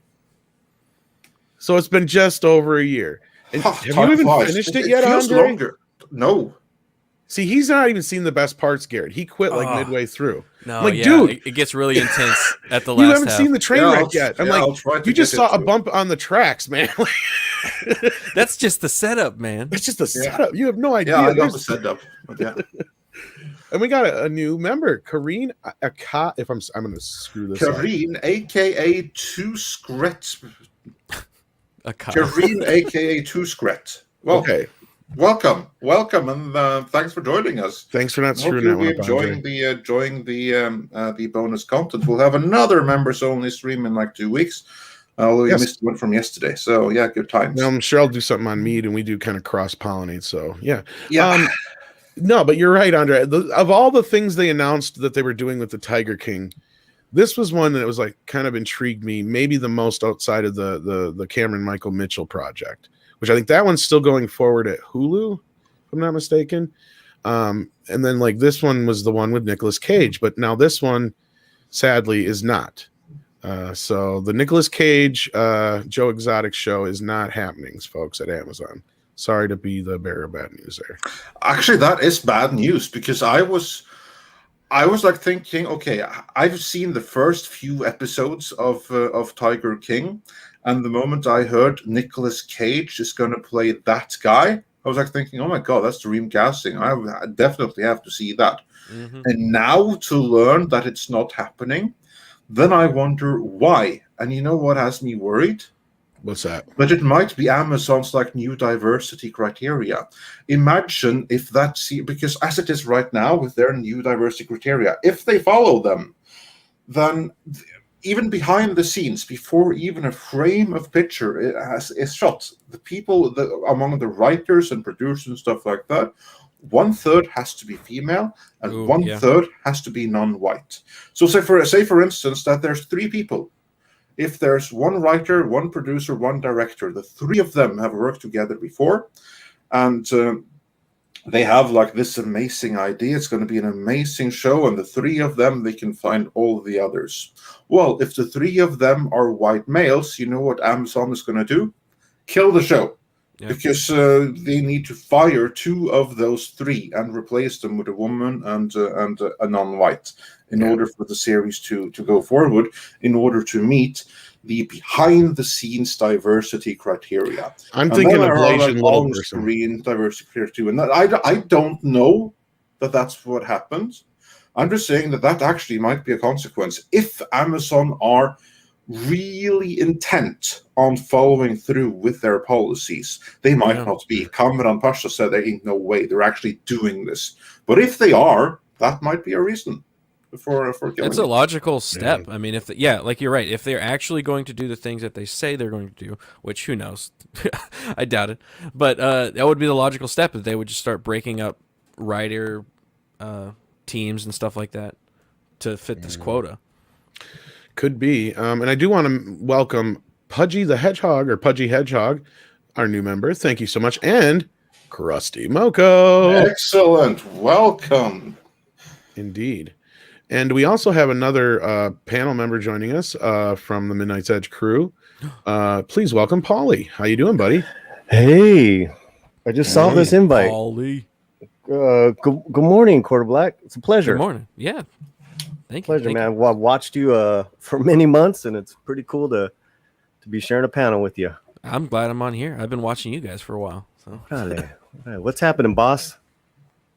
Well, right now we are welcoming new members, and we are lamenting the loss. Yeah, lamenting the loss of beautiful Nicolas Tiger King series with Nicolas Cage. Would have been and beautiful. Here's my impressions, like, because he's like, I'm gay as shit, and I wanted, and I'm gay as shit. Oh, you're talking about the tiger stuff, right? Yeah, the Tiger King that was supposed to have Nicolas Cage is dead now. It's not Amazon happening? killed it. No, Amazon killed it. Dead. I'm wanted in 3 states. I'm more of a tiger protector. Exactly. I love the tigers. How freaking sad is that? That was like one cool thing to come out of Amazon, and they killed it. What a stupid move! Bummer. Yeah. I'm trying to process this right now. Well, before the show, outside of what Andre had said, I was thinking maybe it's just because the window has kind of passed. Like Garrett said, I mean, it feels like Tiger King happened 2-3 years ago. Like in pandemic years, it's been forever. That could be it too. Because like in pandemic years, a year feels like a month. But you're right. Lost. But my thing is that Nick is seems to be on his way up, like coming back. He's got 2 big movies coming out, The Pig, and then the one next year. So I wouldn't be surprised if it shows up somewhere else. That would be awesome. Etienne Falardo says Falardo, if I'm saying that right. Etienne Falardo. Nick Cage won't play. I don't think that's the case either, but I don't know about that. Nick Cage could play anything. Yes. Anything. Well, here's like the thing. The bees! The beauty is basically say, okay, Nick Cage, there's this thing called Tiger King. I don't know if you've seen it. You don't have to actually see it. You don't have to try to be gay. All you have to do is be yourself. Be the most yourself you have ever been. We want you to be Nick Cage up to 100. Just do that. Be yourself in the nth degree. That's all that's required. And Nick Cage, but turn it up to 11. Yeah, exactly. Andre wouldn't get that because he's not. I don't even know if that's safe. That's not like Nick Cage turned to 11. That's That's dangerous levels of Nick Cage. That's like a lethal weapon. I mean the behind the scenes documentary would probably be better than the series itself. I mean, someone should do like Tiger King season 2, the making of Tiger King with Nicolas Cage. Yeah. Basically, he just has to play the same character he did in Con Air. Yeah, see, like he did in Con Air. Yeah, see, yeah, that's the Tiger King. Basically, just a subdued version. That's all. Put that yeah, voice exactly. On. Yeah, same wig and everything. No, but that just I don't know, man. I mean, Nick Cage has become larger than life. He's kind of like beyond Hollywood. He does whatever he wants. I loved him in Jiu-Jitsu, even though I hated the movie Jiu-Jitsu. And he didn't do any Jiu-Jitsu in the movie, but it didn't matter because he had like a straw hat on and he was trying to do martial arts. It was just so awful. But it was amazing. It seems to me though that with the Pig movie and then the movie next year with Pascal, that he's on his way up to like doing some like really great dramatic work, which he's totally capable of. Yeah, especially if it's playing Tiger King. That's a great character. Yeah, he's fascinating. You say what you will. Your teeth into and really. Yeah. Oh, that's the character for him. Nice one, Porter.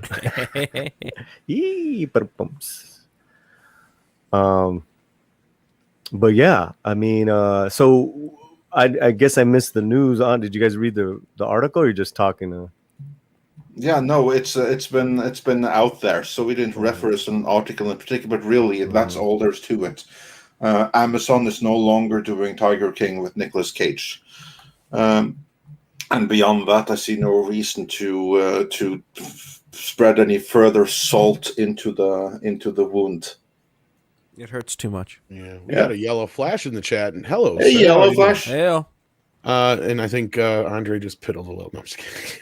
All he does is talk about Yellow Flash. No.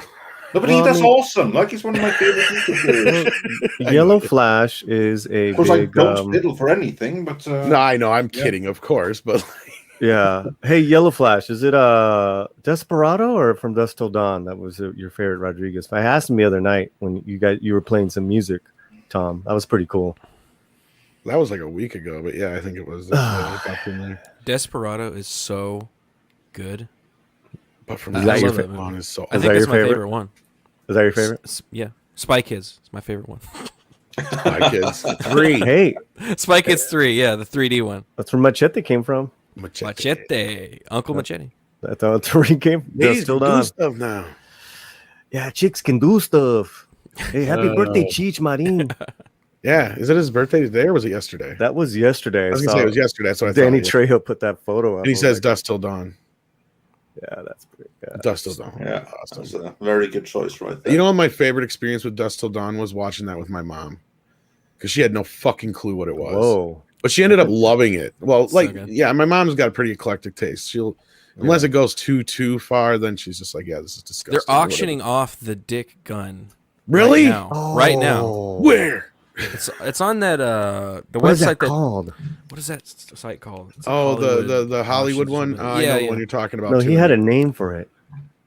Yeah, I can't remember the name for it. But And, yeah, like- they're auctioning that off like right now. That's Well, pretty cool. That's pretty the cool. competition for it just increased, I think. I can't think of the auction house, but I actually missed their show. Yeah, They what actually is had it? a It's like show for a while. Prop something. Yeah, and I can't. Oh, I loved their show. I don't remember what channel it was on originally, but I caught it. Like they had like a season or two of it on Netflix. Prop store. Yeah. Prop. No, it was on El Rey, and then Was it? the El Rey Network, and then You know there's, what I'm talking about, though, right? Or no, I'm not talking about the prop store, but the Dust Till Dawn TV show. oh, that no, Yeah, no, the no, TV no, no, show. no, no, no, no, no. Oh, what are you talking about? I'm talking about the auction house that auctions off all Oh. the Oh, I don't cool know. like memorabilia from Hollywood, where they authenticate it and all that shit. Well, there's a show where the guys who work for that auction house go out and they find all this. That's where like the Superman costume and stuff came up for auction and Yeah. stuff like that. Yeah. No. And they actually did an episode where they authenticated it and all that kind of stuff. It's a really cool show, but it only lasted like 2 seasons. It might have been on like, I don't know, TLC or something like that originally, but yeah, that's the if I remember right, that's the same auction house you're probably talking about, Garrett. Probably, yeah. Yeah, Is it Prop Store? Oh, they're saying Prop Store auctions Prop is Store, handling, but What's up, Troy? Christy, no, that's not who I was thinking of. Is it Darth Maul? I don't think so. Not Hey, Christy. did Nicolas Cage ever do a Rodriguez or a Tarantino film? Wasn't he in Sin City? Well, he certainly was in like one of the trailers for Grindhouse. Yeah, I was gonna say I don't think he was in one proper. And you know what he played there? He would have been cancelled so much for it today. He played the one character that is one of the reasons why China is so against Shang-Chi. He played Fu Manchu. That's No. right. Yellowface and everything. Wow. Yeah. Oh no. Nick Cage and Yellowface played Fu Manchu in one That's of the right, big 'cause I think he was Grindhouse supposed to- trailers. If I remember right, somebody correct me if I'm wrong. I think he was supposed to play a similar character to that in Kill Bill, but they ended up having the other actor do it instead. The guy Pai Mei. Yeah. Yeah, Yeah, yeah, he played 2 roles. yeah. Because originally I think it was either going to be Nicolas Cage and then Tarantino was going to do it because he backed out or something like that, and then yeah, if I remember it right. They just asked me to go live. Oh, Polly's in trouble. Got caught. Busted. Nah, she's cool. She's cool. That's funny. She's cool. Let me see if she wants. No, Okay. Tarantino's got to have one more downslide, then, or not Tarantino, but Nicolas Cage has to have one more downslide. Then Tarantino can save his career. It'll be in Tarantino's last movie you watch. Yeah, the last film, yeah. Yeah, that would be sweet. I mean, especially if he's a Tarantino film with Nicolas Cage, that would be something. That would be something. Nicolas Cage, Samuel Jackson, the whole crew. Yeah, that'd be amazing. Yeah. Yeah, our favorite. Oh yeah, you got to have Walton Goggins. Yeah, I gotta have Walton. He was the only Goggins. thing that was missing from Once Upon a Time, I swear. Yeah, I mean that really bugged me.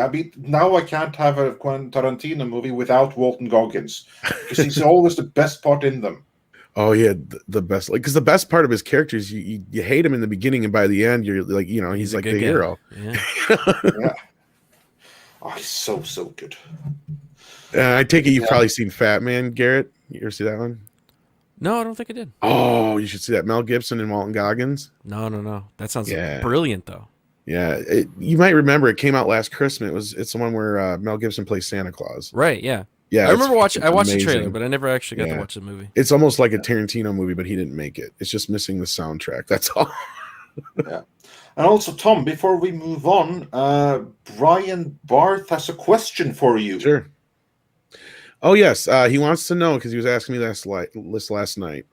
He was very interested in your take on Jodorowsky's Dune, and he also was curious about if you thought Dune was going to be woke and how the woke crowd was going to accept it. So he was like asking me questions. I'm like, I really am not as up on the Dune stuff as you are, so I suggested he bring it up to you, and so there you go. Yeah, but the question was for you, so I just thought I didn't let you. Well, it's me passing the question on to you. Yeah. Well, basically, it might take like Jodorowsky's Dune, the documentary, is absolutely fantastic. And for those of you, you don't have to like Dune or anything like that. Like, you don't have to care about Dune, but just see the documentary Jodorowsky's Dune.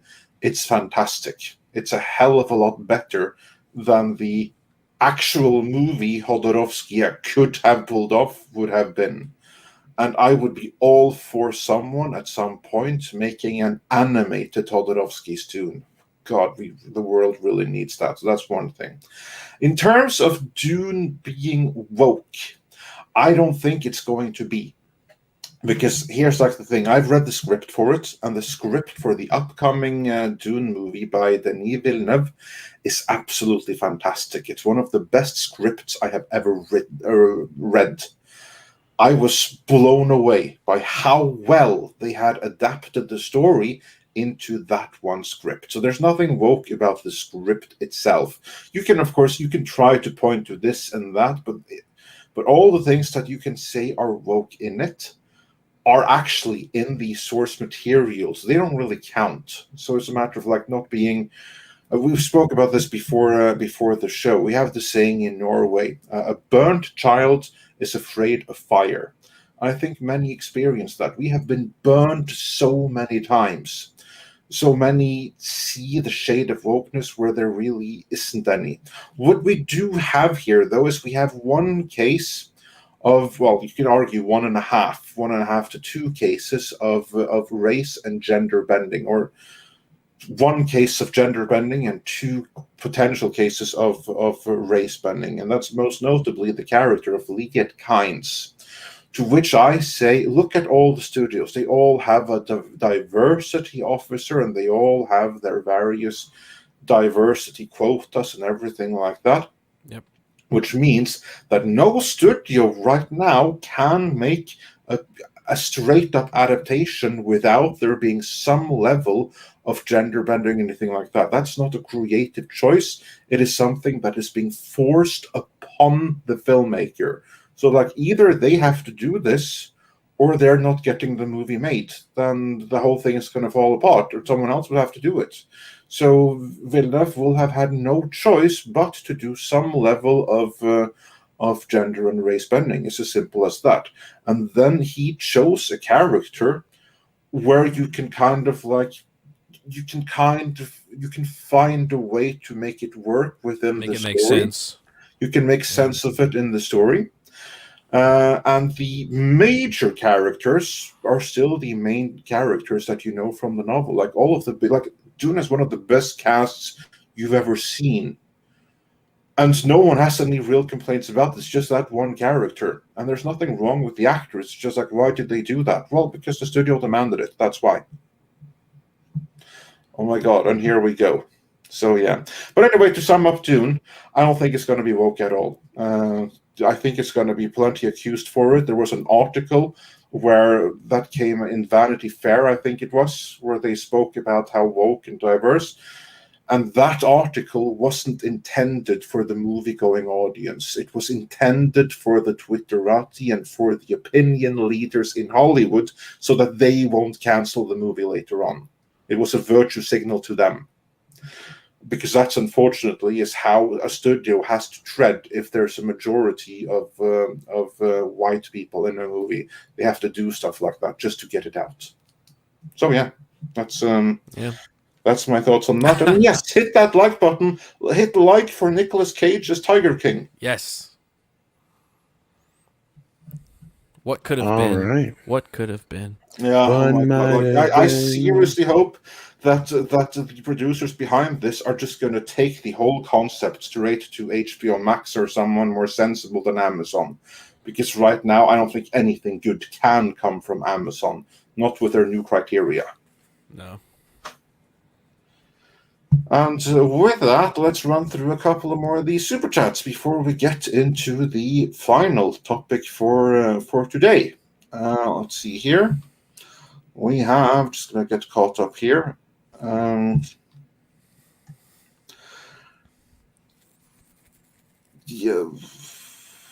Michael Gonzalez said for $2, Cage was awesome in Color Out of Space. Cthulhu Fatagan. Oh, thanks for reminding me. I want to see that tonight or something. And 6 Geek Time TV sent us a Rose super sticker. And our good friend Paulus Plain says for 100 Norwegian krona, the background story to Texas. Texas Democratic lawmakers left the state in protest to the Texas Republican voter separation bill. P.S. Voter separation is UN Free World FS. So you can imagine what he's trying to say there. So yeah, Texas being basically more American division is what I see there. Yep. That's what it is. Thanos 2024 says for $5, if New Dune isn't woke, it could be the biggest movie of the year. Yeah, let's hope. And I submit that it's not going to be woke. Again, many people are going to think it is, but I don't think it is, not really. Mr. Tickle Trunk says for $5 Canadian, I want Nicolas Cage in Fast and the Furious 11, featuring The Transformers, directed by Quentin Tarantino. Henry Cavill in there somewhere fighting The Rock. That would be the best movie ever. I'd actually see that Fast and the Furious. I can't believe they haven't yet. Like, he is like the one thing the Fast and the Furious is missing. He should play Dom's dad now. Right? Something like that. Like, I've never all about seen family. This show. So. Now, you get him in there, I might be interested. I've never watched I watched like part of the first Fast movie, and I'm like, I'm out. This just isn't for me. It's like, I get why people like it. It's just not me. Yeah, it's Point Break with cars. Yeah, and I enjoy Point Break, but I'm just not a car person enough to where, I mean, you have to make the movie about more than what they did for me. Like, I loved Ford versus Ferrari, for instance, but like, yeah, that was such a good movie. That was a great But Gina film. Corder brings up that, Tom, it was Profiles in History. Yes, I think you are correct with that. That sounds right. And that was a really cool show. I got so sucked into it. I'm like, wait, it's done and they're not doing anymore? Because then I realized the show was older than I thought, and I'm like, fuck. I hate that. You know, it's like, you really get into a good show and then you're like, oh, when's the next came season? out 5 years ago. Yeah. It was done 5 years. You're right. Exactly that. Yeah. And thank you so much for the super sticker 6. We appreciate that. You don't have to do that. Yeah. Not only is it a tireless and thankless job to be one of the wrenches, they always super chat us. So it's like they pay us for their torture. And we are eternally grateful, and we try to. It's like a sadomasochistic fucking relationship. Every little, it's trippy as hell. Every little bonus we can. But thank you for that. Adam Wofford says, yes. So William Shatner as Thrawn and have Nicolas Cage as clone crazy Jedi and the rest of the characters play as Quentin Tarantino favorite actors. That would save Star Wars right there. Yep. That would prove William Shatner wrong. That's how he would save Star Wars. And then we have a question from G-Dog, who wonders for $10. Any insights on Kang coming to the MCU, and what P4 movies will he show up? I think I catch the gist of it. Kang is confirmed to be the villain in Ant-Man 3, Quantum Mania, or whatever it's going to be called. Anyway, he's definitely going to be in the third Ant-Man movie. And I would be surprised if he is not in the Multiverse of Madness, but he's confirmed in Ant-Man Part 3. So definitely those two. And probably much more beyond that. And I will have my my Loki review up here before long, so we'll get more into that then. Yeah, but speaking of Marvel, did we catch up on all the super chats yet or no? Yes, we caught up. So now is a good time for a clip. Yes, this is a little bit longer clip, but we watched it last night and it is fucking hilarious. I don't know. So was this comment Kong? What about Kodos? Yeah. What about Krang? Yeah, let's bring Kang, Kodos, and Krang into the MCU. We all need it. Yeah, a bunch of idiots. Anyway, who doesn't love Ryan Reynolds? Seriously, like, He's pretty great. Like, who does? Like, I've not met anybody who's just like, I fucking hate that guy, you know. And who doesn't love him as Deadpool, right? Well, now we have somewhat semi-confirmation that Deadpool, like, we kind of already knew this, that Deadpool's technically in the MCU, right? Mm-hmm. But not only that, Ryan has managed to give us something brilliantly funny in promotion of his other new film. So here we go. This is a little long, but it's worth it. It's hilarious. I hope you guys enjoy this. Daddy needs to express some rage.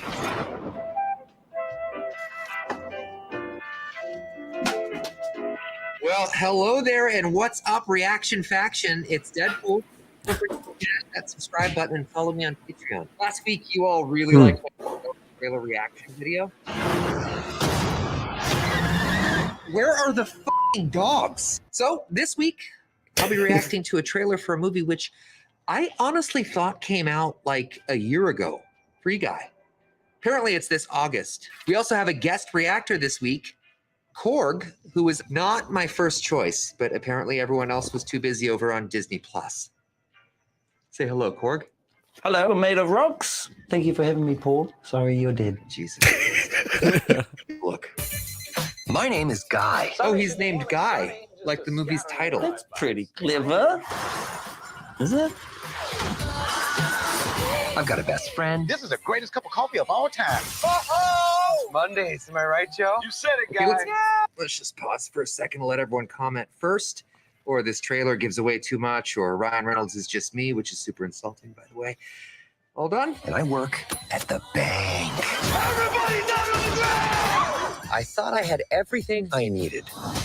But then I met her. Oh! Jodie Comer. God, I love her so much. Oh, I hope they don't fridge her. What's fridging? Fridge. Well, it's the practice of killing off or hurting a female character in order to motivate or torture the main character, also known as Deadpool 2. Thank you for asking. We call that bridging. Everybody down on the ground. Everybody except you. Me? There is something inside you, Guy. I expected you to just fall. It's like a hostage situation. More than that. Put these on. Okay. Fine. Oh my God! What are these, trick glasses or something? It's about trick glasses. The glass tricker.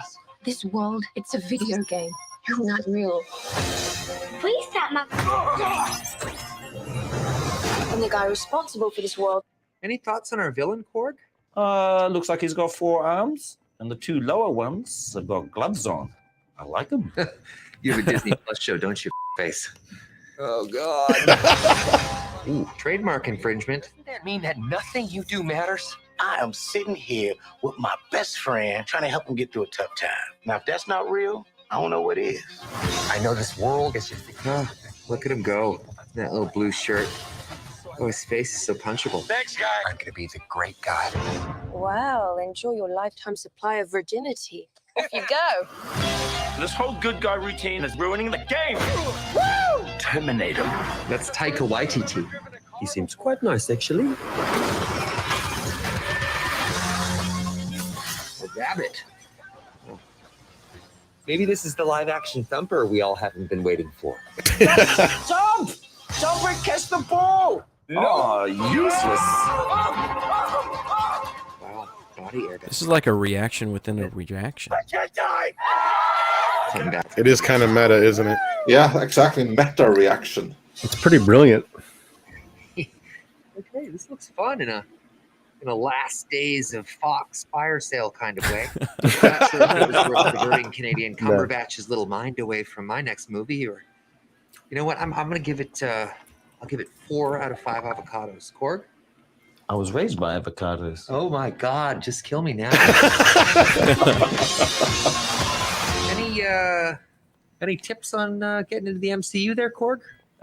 Have a dream, chase it, lose that dream, just sabotage all sorts of happiness in pursuit of that dream, climb up to the peaks of that mountain, and when you get to the top, land at the bottom and realize you're never going to achieve that dream. And at that point, check your emails. Maybe you'll get something from your agent saying, Marvel wants to talk. Yeah, I prefer Dark World. Any of you for this? Well, that's the beauty with buying a studio like Fox. You get so many more opportunities. Yeah. So, yeah. I'm really interested to see what they're going to do with Deadpool in the Disney-run Marvel. I think he might have hinted at something there because he said something about making Cumberbatch worry about his next movie. I wonder if Deadpool 3 might be planned to be coming out sometime in the near future. Because there's been a lot of rumors and talks about it. It's going to be in a much earlier movie than that. I mean, that thing about Cumberbatch, better look out. It's funny you say that, Andre, because last night I said I wouldn't be surprised if he doesn't at least make a cameo in the Multiverse of Madness. And we've already had the little bleeps there, so I'm like, that's how they'll get around it. All you got to do is just like, he gets bleeped and he's like, what the bleep is going on? Exactly. Yeah, oh, yeah, PG-13 Disney. A lot of people get mad about a Deadpool that's not rated R, and I'm like, I think if any character they could do it, it's Deadpool. You could really play that part up of like, it's bleeping all of the bleeps, and then like every time somebody gets shot, it cuts away, and he's like, why do you cut away from that? Yeah. That was awesome. Yeah, they can play with it, but you can only do it like once or twice. Like it'll get old after a while because Iger and Feige have already said, the next Deadpool movie will be rated R. Like they're not fucking around with that. They definitely don't want to shit where they live in this sense. Because, what would be great is if they started the movie where it is bleeped and he stops it. Maybe if it picks up after Doctor Strange or something like that. PG-13. Yeah, that'd be funny. That would be funny. So let's hope for the best there. No, I think they could pull it off, and anything can be better than the last Deadpool movie. I like how he at least admitted that they kind of screwed that one up there too. Who was behind this whole reaction thing? Like, it's on Ryan Reynolds' channel. Reynolds, it's his idea. It's probably his and Taika Waititi's. All they have to do is like go to Disney and go to Marvel and say, "Hey, we have this idea. Can you clear it?" And they're like, "Oh, brilliant idea. Go for it." I mean, it really is, because I thought that movie had already come and gone. Yeah. And like now I'm kind of interested in seeing that movie again, but whoever creatively is with Ryan on this, let them run shit, because that was it, what, 2-3 minutes? That's way more entertaining. 4.5, but yeah. Yeah. Any of those 3 MCU TV shows and all that stuff. I mean, that was you almost forgot like what good entertainment is with our comic book heroes. I'm like, shit, this is funny. Anyways, no, that's hire those people. Yellow Flashes have been walking back the R rating. I haven't seen anything to that, but if you have something you can send to me, that'd be cool. Because otherwise, I've also heard them walking that back. I didn't quite believe it. But we'll see what happens. We'll see. I don't think it'll work because they already tried it with Once Upon a Deadpool, and that fucking fell flatter than shit.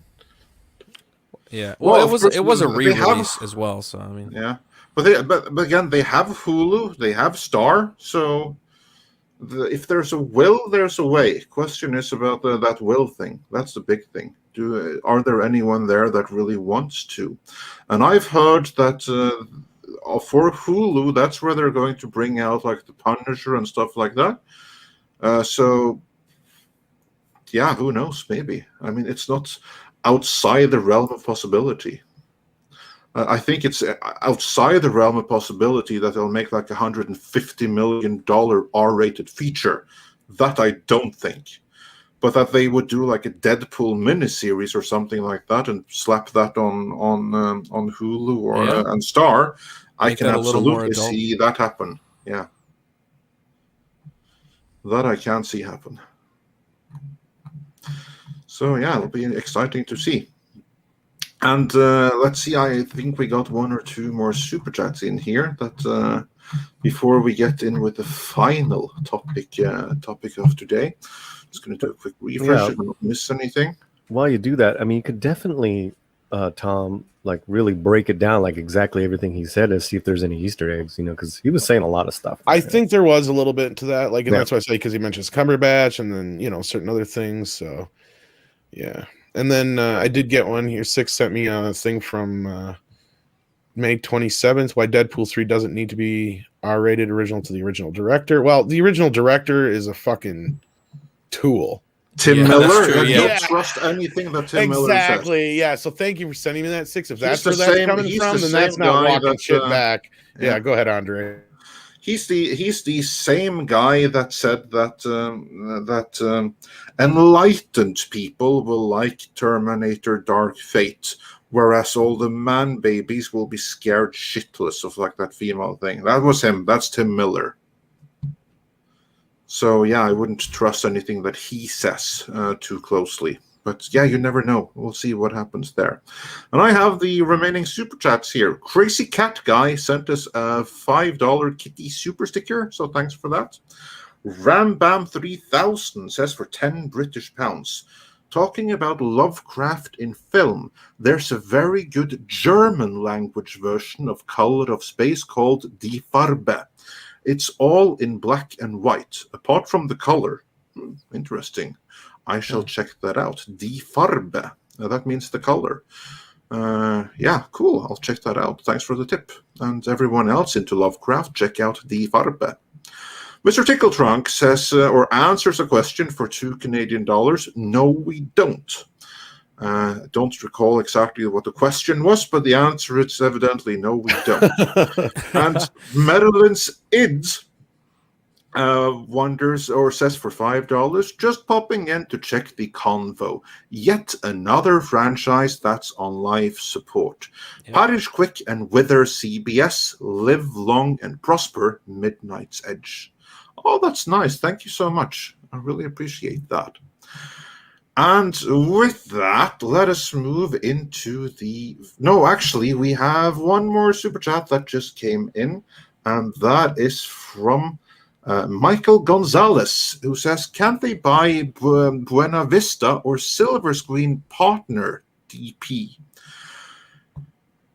Disney can do whatever they want.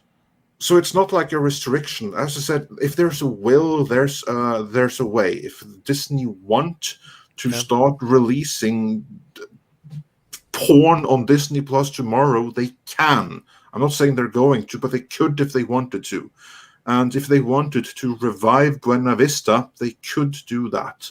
So it's a matter of will. It's a matter of, do the numbers line up? So they think that it'll be more profitable to put a PG-13 version in theaters versus make something R-rated. And where would you then put it? And where do the monies best meet up? That is what's going to decide if it's rated R or PG-13. That's the only thing that's going to make the difference. It's the end result of whatever equations they do and what's going to be more profitable for them. That decides. There's no need to partner with anyone. Disney can make whatever rating they want to make. But speaking, and we also have to welcome a new member. Eric K just became a YouTube member. So Eric K, what's up? Welcome. And I don't know if you saw my message in the chat either, Andre, but yeah. Not just quite yet. Well, the great Eric K. Right on that. Yep. Yeah. Wrenches of wrenches. Yes. Yes, indeed. Indeed. And with that, then, speaking of R-rated movies, you want to know what one of my all-time favorite comic book movies is, which is rated R? Dread. Yeah. Dredd is a movie that I absolutely adore, and in my opinion, I thought you were going to say Barbarella. I'm sorry. Yeah, well, I wasn't. But Dredd, then, I haven't even seen Barbarella, to be quite honest. Anticipating Tom's shock in 3. Not really. I mean, yes and no, like sort of, but not really. Kind of like, yeah. But anyway, in terms of like starting a franchise that you hope is going to be a franchise, but you don't know for certain, so you just want to make this one movie as good as it can possibly be, doesn't get better than Dredd. That's amazing. And Garrett, I saw on your channel that your channel trailer is actually you making a helmet of Dredd, or the Dredd helmet. Yes. Tell us about that. Yeah, so I kind of make stuff just as a hobby. I like props and stuff like that from film, and I wanted to buy or make one, and I was looking online on how to make one and all this stuff, and there's not really a good how to make the Dredd helmet. So I decided to make my own, and I 3D printed it and finished it and painted it and all that stuff. And yeah, there's a whole video on it on my channel. But yeah, it's very cool to actually have the Dredd helmet, because I love that movie. I worked at a movie theater whenever it came out, and I was a projectionist, and I got to screen the 3D version, which is one of the movies that actually the 3D works perfectly with the film. Like all the slow-mo scenes, brilliant. Like somebody said in the chat earlier, the sound design of that film is just so spot on. Sound design I've ever heard in any so film. good. It's so good. And then in a theater, it was just me in a theater, in a 3D theater, and yeah, it was just brilliant. And I fell in love with that movie. And Carl Urban is just an international treasure. And I wish they'd make another one. You know, it's just kind of like locked up in this. Yeah. Well, the sad part is issues. There's a actually, it isn't. There's no legal issues. Well, there is with that one, because it wasn't there with like the producers or somebody, the international. There's no legal issues whatsoever. Yeah, what the heck, man. I can tell you what, it's so good, frustrating, because here's like the thing. Yeah, they are legally prevented from making a 100% sequel to the Dredd movie that we already have, because the rights to that one particular movie, they are with DNA, the production company of that movie, but they no longer have the Judge Dredd rights, so they can't make a sequel even if they wanted to, which they don't. Whereas the rights owners of Judge Dredd, they can't make a sequel or an exact sequel to that particular iteration of Dredd, even if they wanted to, because while they have the rights to do whatever they want with Judge Dredd, they don't own the rights to that particular movie. So they would have to make a spiritual sequel and make it like 25% difference, kind of like Kevin Smith is doing with He-Man and the Masters of the Universe in Revelation. Yeah. That's like the same thing. It's not the sequel because it's not made by the same production company. They don't have the rights to the Filmation series, but they make something that looks so close like it that we all think that it's a sequel. The owner of Judge Dredd, they could do that if they wanted to. If they wanted to, they could tomorrow start production on a sequel movie or a sequel series. They've been, right? They've been in this like development hell kind of. Yes, with, and show. Here's the thing: it's never going to happen because there's no rights issues, because the rights are right now back with Rebellion, and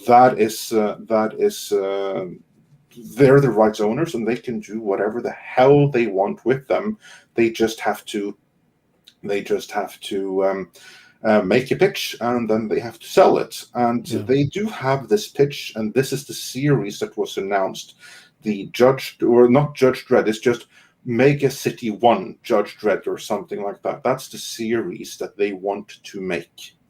And that was going swimmingly in development. Then there was an issue with one of the producers. So that's not a rights issue, it's an internal production issue. I do not know the details about that.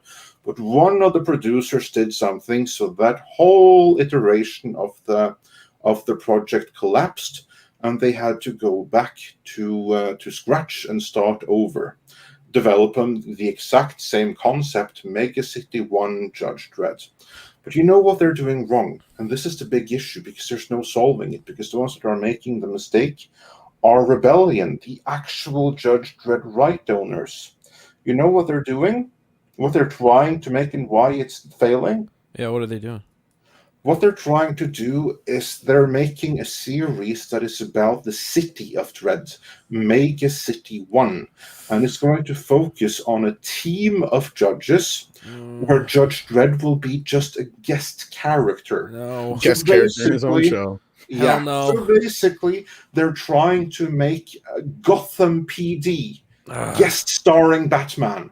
So they're kind of like, and you could do a Mega City 1 series, but that needs to be a spin-off after a proper Judge Dredd series. Yeah. They're trying to make the spin-off before a Judge Dredd show, and that's why they lost Carl Urban, by the way. Carl Urban is super keen to return. He was theirs to lose, but it's their idiotic idea of making a Judge Dredd series that's not about Judge Dredd, and that's how they lost him. And rightfully so. He's such and a good actor. This is the first production that they're doing. I think, isn't their studio new? It's like brand new. Yeah, new studio and everything. Like they made like this fan film, or like they have made one thing. I don't know, some teen thing. I don't know exactly what it is. They have made that, and they have like other things. But the big thing would be Judge Dredd, and they are screwing it up all on their own accord, and there's no one else to blame, and there's no one to fix it, because it's already with the right holder, and the right holder just have the wrong vision for it. What they should be doing is making a spiritual follow-up to the 2012 movie, and that's not what they're doing. Right. And it's so frustrating. Is that some kind of part of the contract with that? They want to kind of go with the same aesthetic of the film, but they can't. No. They could if they wanted to. They couldn't use the 100%. I don't understand. Like, why would you not? It's just like a clear. You have Judge Dredd, you have Carl Urban. You just make the show. Oh, and Carl Urban would return. Like and he said it multiple times that he wants to return to the character, and it's like because what is wrong with you? 1 + 1 is no longer 2 anymore. So. Yeah, that's true. There you go. Because Jason Kingsley, the guy who owns Rebellion and therefore Judge Dredd, he's really, really clever. He's been able to build this whole thing. But evidently, he doesn't understand Judge Dredd and what makes the character cool, or what made the 2012 movie popular. That can be my own interpretation. The guy in charge who runs it doesn't understand it. Can be my only possible explanation. And until someone is able to convince him you can't do a Mega City 1 series, you have to do a Judge Dredd follow-up, it's not going to happen. That's my reading of the situation. Yeah, that's how you would have to do it. You'd have to bring people in with Judge Dredd, because it's somebody that people know. He is the coolest character, obviously. And then you kind of build up these other people around him, and then you get to know the city. Like, why would you go off of... Like, why would you... I don't understand. It's like you're right. Like the Gotham idea of having a Batman show without Batman in it. It doesn't exactly compute. Right. And of course, Dredd would be in it, but he's just going to be a guest character. He might not even be in all episodes. No. And it's insane. He has the rights to it. So why would he do Gotham instead of Batman? I heard that they want to put the stunt actor of Dredd to be a woman's frame, and they're going to put Carl Urban's face on it. Just breaking news here. Breaking news. 2000 AD series. And he's going to say, "I am the law." Yeah, it does seem like they don't know Dredd, like what to do with Dredd. They own him, but they don't know what to do with him, because Rebellion is a video game character. They're a video game publisher, right, and developer. Yeah. Why are you not already making a Judge Dredd game? Like that's obvious. And an open world Mega City 1 where you have to go around and like take out criminals and stuff. Like, come on. I mean, like, for instance, look at Conan, because that's such a go-to example, because we have like this amazing detailed interview with the Conan rights holder, and how he said like the first thing that he did when he got the rights was that he knew, I need to make a video game, like a huge one, role-playing game with character guides and everything, so that people get to know this world and character. That's why he did it. They should take they should take that Megacity concept and make that the game, where you're not necessarily playing as Judge Dredd, maybe, like, or this, right? Okay, you got the single player mission game campaign where you're Judge Dredd. You go through the city, you learn all the stuff, and then you build it kind of like GTA, where the online portion of it is you create your own judge, and you're all judges, and you have to, peruse through Mega City 1. And that's kind of, you have different missions and stuff. And that's how you would make a game. And it baffles me that they have not already announced that they're doing something with the property. Yeah. Like, how do you own something completely and you're not doing something with it? I know. They've made a few Judge Dredd games before, to be fair. But none for like the most recent systems. And I agree. Like it's been years. It's been like over a decade. decade. One game is open source. That's like a no-brainer. I mean, that's how you do that, instead of like trying to make a TV series. He's got a gun with multiple different ammunitions. Like, it's perfect game fodder. Imagine you could play as a judge, you could play as a fatty, you could play as a monk, you could play as a mute. There's no limits. Yeah, there's so many possibilities. Yeah, and they keep on messing up this way. Like, that's why I want to talk about this. Like, I just hope that someone can, like, someone that's close to Jason Kingsley, please just tell him, just forward to him that, no offense, but what you're trying to do with the Mega City 1 series is a stillborn idea, and it's never going to work for that reason. The only thing that you can do right now is make a spiritual continuation to the Dredd movie with Carl Urban, and then build from there. Yep.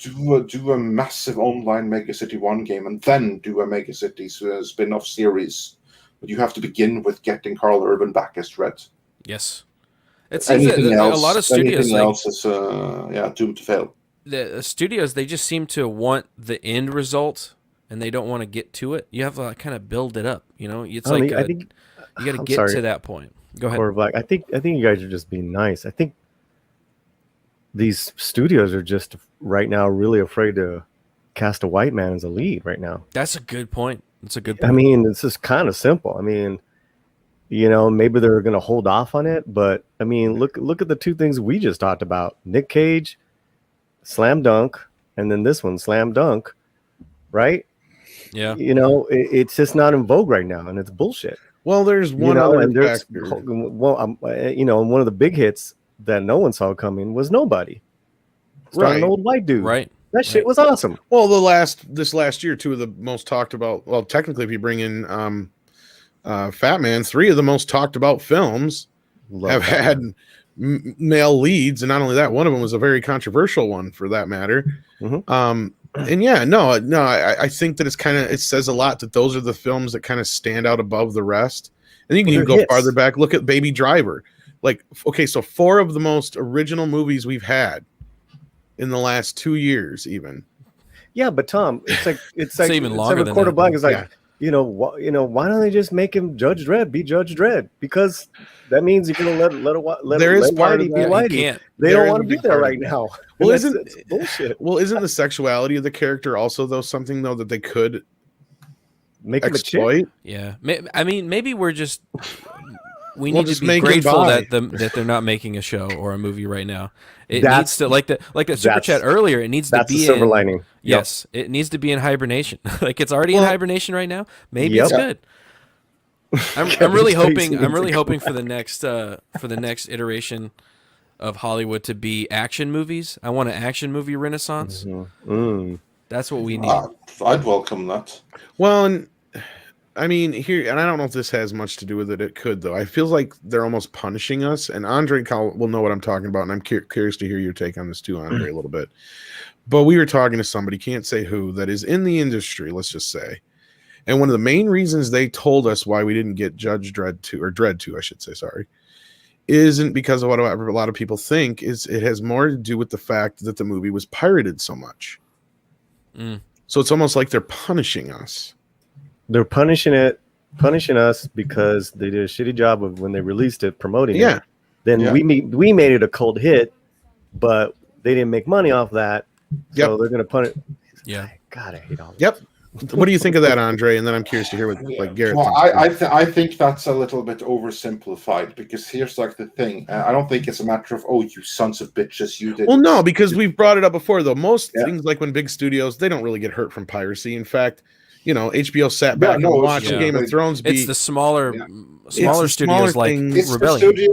It's the studios like DNA who made Dread. They were hurt by it. But the ones that they should be pissed off at is Lionsgate, because Lionsgate, the American distributor, were the ones that screwed them over, because Bomb Factory Lionsgate, who has this absolute worst marketing department in the entire industry at that time, they botched the marketing and release of Dread worse than almost any of their other movies, and they botched the release of a crap ton of movies. Yet none botched as bad as that marketing campaign.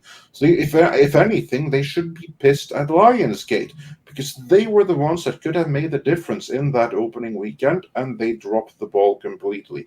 Anything after that, if anyone at DNA were like, oh, you fucktards, you chose to download it rather than buy, there were so many people that bought that DVD. It sold like hotcakes. You had like fans petitioning and everything like that, but sadly it wasn't enough. You can blame downloads, but you know what? Yeah, people downloaded it and then they bought it to support the sequel. So if that's a reason for DNA passing it over, that's really petty and stupid of them. Yeah, all they had to do was make a sequel, but find someone better than Lionsgate to handle you could tell that like there was a fan movement. Like there were at every con there was a group of judges walking around. Like every con you went to, and it's like the movie had that potential. It could make a franchise, but the marketing, like you said, like it just wasn't there. And like whenever the opening weekend, whenever I was working there, I was like, not enough people are watching this movie. Like it was pissing me off because it was so good. It was so well done, and it was in what was it, 2012? Even back then, the movies that were coming out, it was just like sequel, remake, sequel, like it has been for the last 10 years. And it was just like this little flower in the desert. It's just like, oh, this movie is just unique. It's well shot, it's well acted, it's got a great cast, it's got a great tone, and it just didn't kick off. And a great score, like the best score I've heard in any film almost. And also like Hyper Guyver 2 says, I was on a patrol as a judge recently at PopCon. So there you go. Exactly. There you go. I'm on my way there. I made that helmet, and then I made the Lawgiver from the film, so I just need to make the rest of the whole costume. Yeah.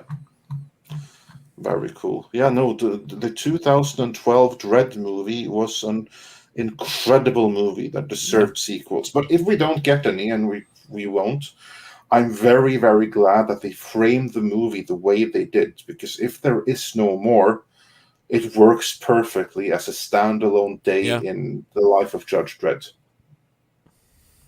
Yeah, it's a perfect slice of life there. Yeah. So, lesson to everyone. Like, don't start a trilogy you don't know that you're going to follow through on. Take a note from Dredd. Like, that's what movies like The Punisher and everything should do as well. Even a future Conan movie, like just one day in the life of. And then if everything lines up so you can do more. If not, then, at least we get one great movie. Yeah. I mean, really quick, with Urban, you're saying Urban left the project, is that correct? He's not attached to the TV series, which is not going to happen because it's still one idea. So yeah, he was theirs to lose and they lost him. Really? Yeah. I mean, he's bigger than ever now. Yeah, he's bigger than ever. And Dredd is his favorite role by far.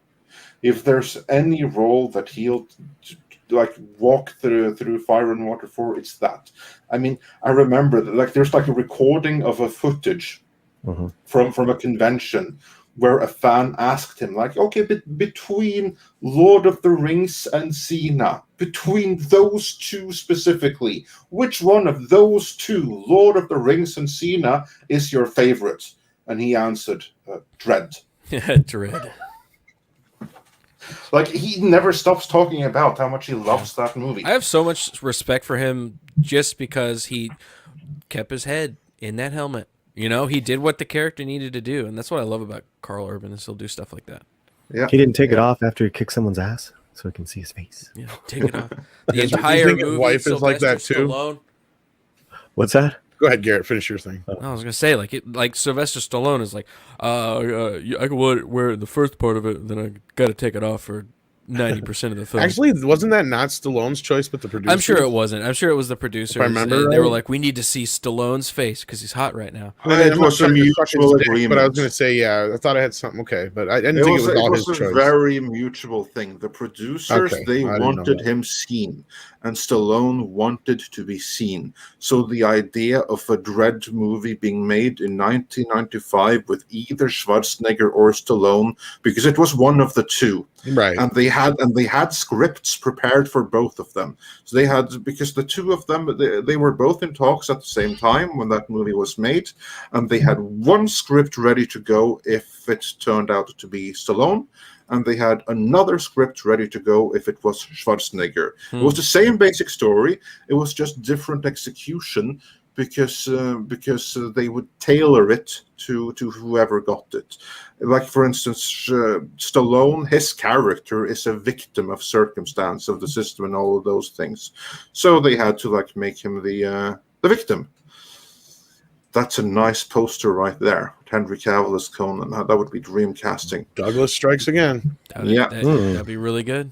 But also then with Schwarzenegger, he is not a victim type. He is more of the typical action hero. So all of this story about Dredd being a victim of the system all along, that was all gone from the Schwarzenegger version. Had it been Schwarzenegger, then like in the comics, he would have known that he was a clone, and he would have been very proud of it.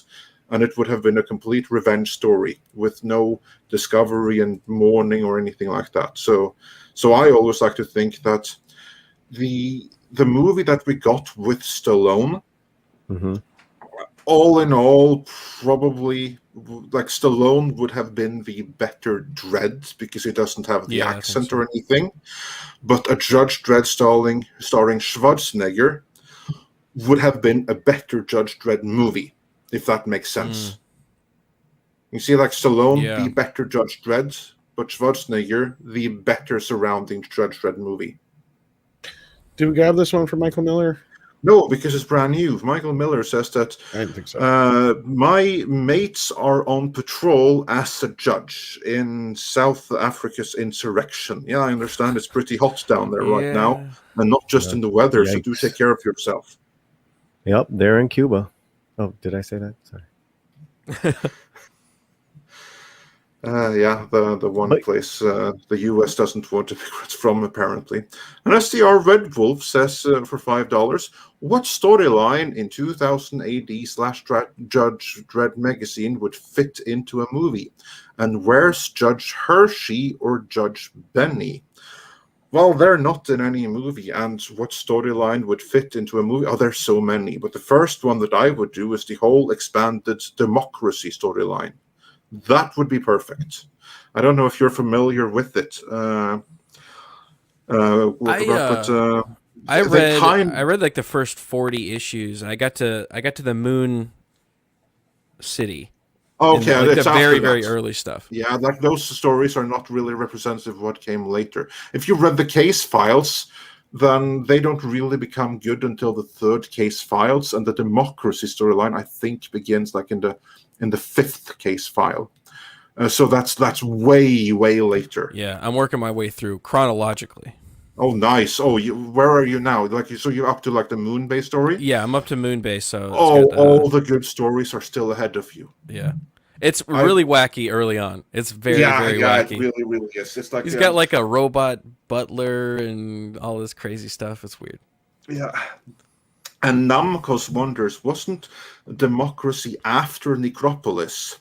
A main story, yes, but the setup is pre-Necropolis. In fact, the setup for the democracy storyline is why Judge Dredd left Mega City 1 for Necropolis, because he actually quit as a judge in protest. So yeah, and these are also amazing story. Like this is now up to like Case Files 14 and stuff. But my God, you have a wild ride in front of you, and I'm so jealous for all the amazing stories you still have in front of you. We have to talk more about that. You have to come back for like some Judge Dredd talk when you get up with the storylines. Yeah, for sure. I'm loving them so far. I mean, even with their wackiness. Yeah. Just know that it only gets better. I got to say this real quick before we get to the next super chat. JF, I know you're probably joking here. He goes, if they make a Conan movie, Conan will be gender swapped. And I know where you come from that, but we can say with pretty good authority that at least will not happen in our lifetime, probably. Because there's somebody who's very, very conservative about the character, and that is Frederick Malmberg, who we have talked to many a time. And he is very protective of Conan, and that's why the Amazon show really didn't happen, because he wasn't going to bend or break for their fucking bullshit. Yeah. And so they're like, all right, well, that's fine, whatever. But I mean, that's good news. That's not exactly how it came down, but like that's pretty much what it boiled down to. Was like they took one look at Conan, knew they couldn't control it, and they're like, no, we're not having any of that. Yeah. So I have a very good feeling about the Netflix Conan deal. So yeah, we'll keep you up to date with what happens there. But what I will say is that there is a guardian. There is someone that takes care of the property and has done fairly amazing work, because all the Conan stuff that we have is because of this one guy. All the games, like all the comic, is him. He's the reason. And we don't have that, for instance, with Judge Dredd. Yeah, you have someone that could and should have the same role, but they don't, because that person is trying to do a Mega City 1 series instead of a Judge Dredd series. Trying to go too big. Big. Don't do it. Yeah. And Alex Ashkan wonders, any Solomon Kane news? Nope, I don't have any more news. Not since not new news, but they're still in development. We know that. We broke that here. So there you go. Wait, hold up. What? You haven't heard? I haven't heard, no. Okay, no, because, again, this is something that comes straight from Fredrik Malmberg, the owner of the entire Robert E. Howard estate. In addition to the Conan series that is at Netflix, they are internally at Cabinet Entertainment developing a Solomon Kane series to shop around. It has no distribution yet. So we don't know where it's going to end up, but it's very likely to assume that they're going to want to try to pitch it to Netflix. But I would anticipate that Netflix will want to wait and see how Conan works out for them first. So this is just my speculation here. I don't know, but I would speculate that we're not going to hear anything more solid about Solomon Kane until the Conan series is aggressively in production. Which that's does have a showrunner. difficult one. I feel like it's going to be hard to make that now, because it's a white male. He's religious. A lot of it takes place in Africa. If you've read the books, there's a lot of stuff that is just not PC. I can also say that in their internal pitch, there's no origin story, and it begins in Africa. Right. Wow. Okay. You talk about problematic. Yeah. Going right to it, yeah. Do it. Produce it. Please. And it's got to be true. I read all of them. They're so good. No, don't change anything. Absolutely. Don't change a word. Yeah, me Mexican Iron Man. Well, it's really Mexican Iron Man's. He wants to start a segment each week. You know what? I don't even know the title, but it's backing up what we're talking about. But it's a funny title. I don't want to spill the beans there, but we talk about this all the time, and on the slant, and I'm sure on all our other channels, is that they had to hide Luke Skywalker from coming back, correct? Yeah, and they had to hide it internally from the other people in the same company. Wow. Also, on that note, Rogue Disney says hi from inside the Lion's Den at Galaxy's Edge right now. Just wanted to say hi to everyone. Oh, hi, cool. Rogue Disney. We're really honored that while at Galaxy's Edge, you still find the time to listen to Midnight's Edge in the morning. That's awesome. I bet they love that you're listening to us there too. Yeah, I bet that. Hey, Bob. Yeah, be sure to say hi to everyone. If you see Kathleen, tell her we said hi. Tell her Andre said, "Hey, what's Just up?" walking around. Yeah. Those fucking Midnight Edge guys. Yeah, and also on that note, Gran Wasu 42 also wonders, are there Dread omnibuses or something like that as for Conan? I ordered your last recommendation some days ago. Oh, cool.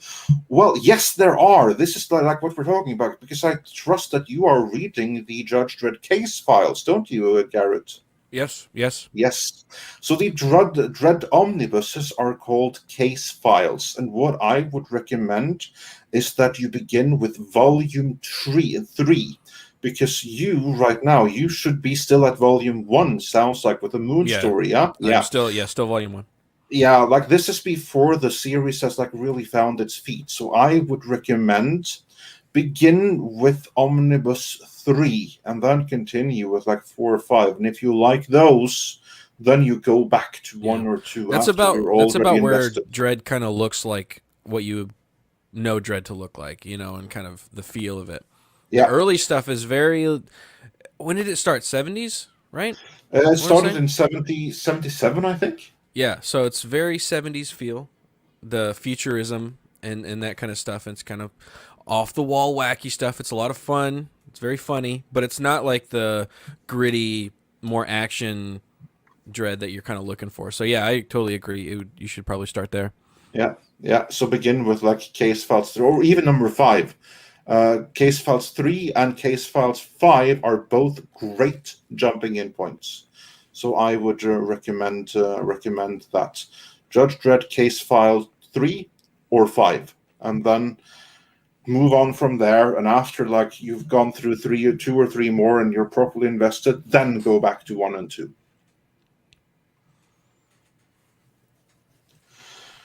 So yeah, that's my advice there. But of course, since you are enjoying the stories, again, you're still reading the stories in number 1 where they're like finding their feet. Yep.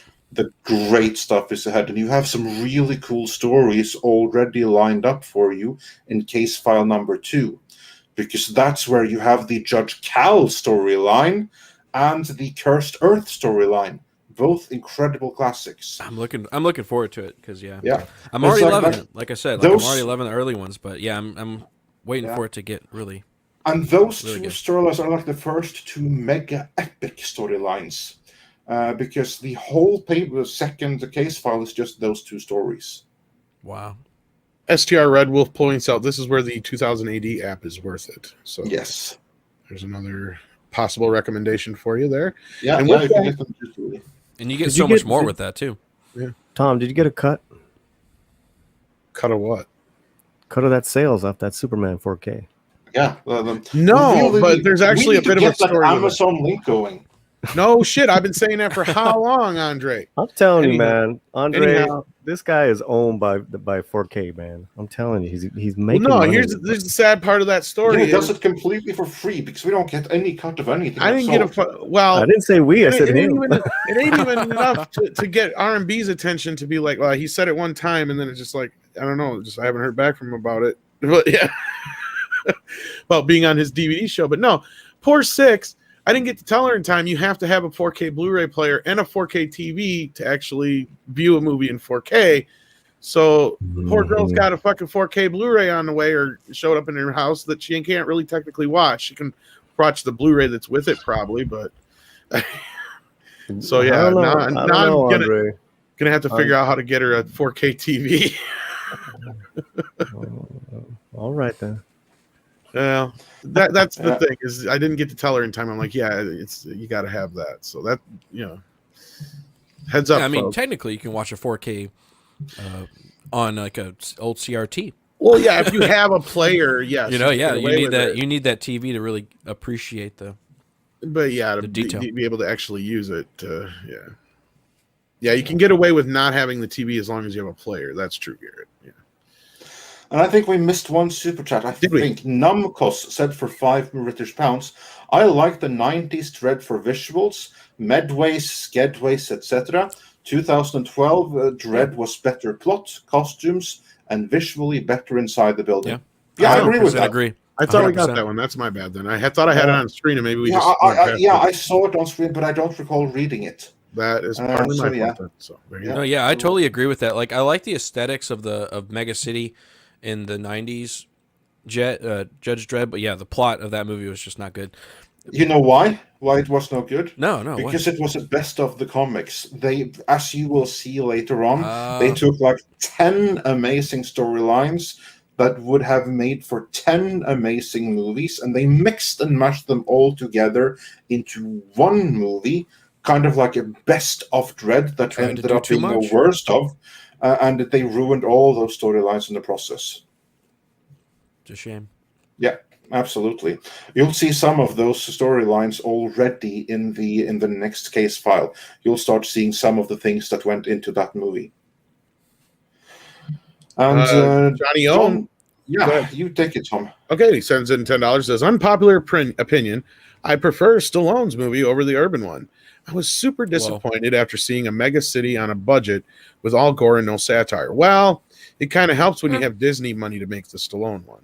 Yeah, actually, it did have some satire, but it was subtle satire. Yeah, it's very subtle. It was exactly, and to me, that's the best satire, not the in-your-face satire. Although I will say, like, one of the best pieces of satire, which I think aged better than the movie, is in that scene in the beginning where that stupid guy is hiding inside of like that machine, that robot that walks around the hallways and says, "Eat recycled food.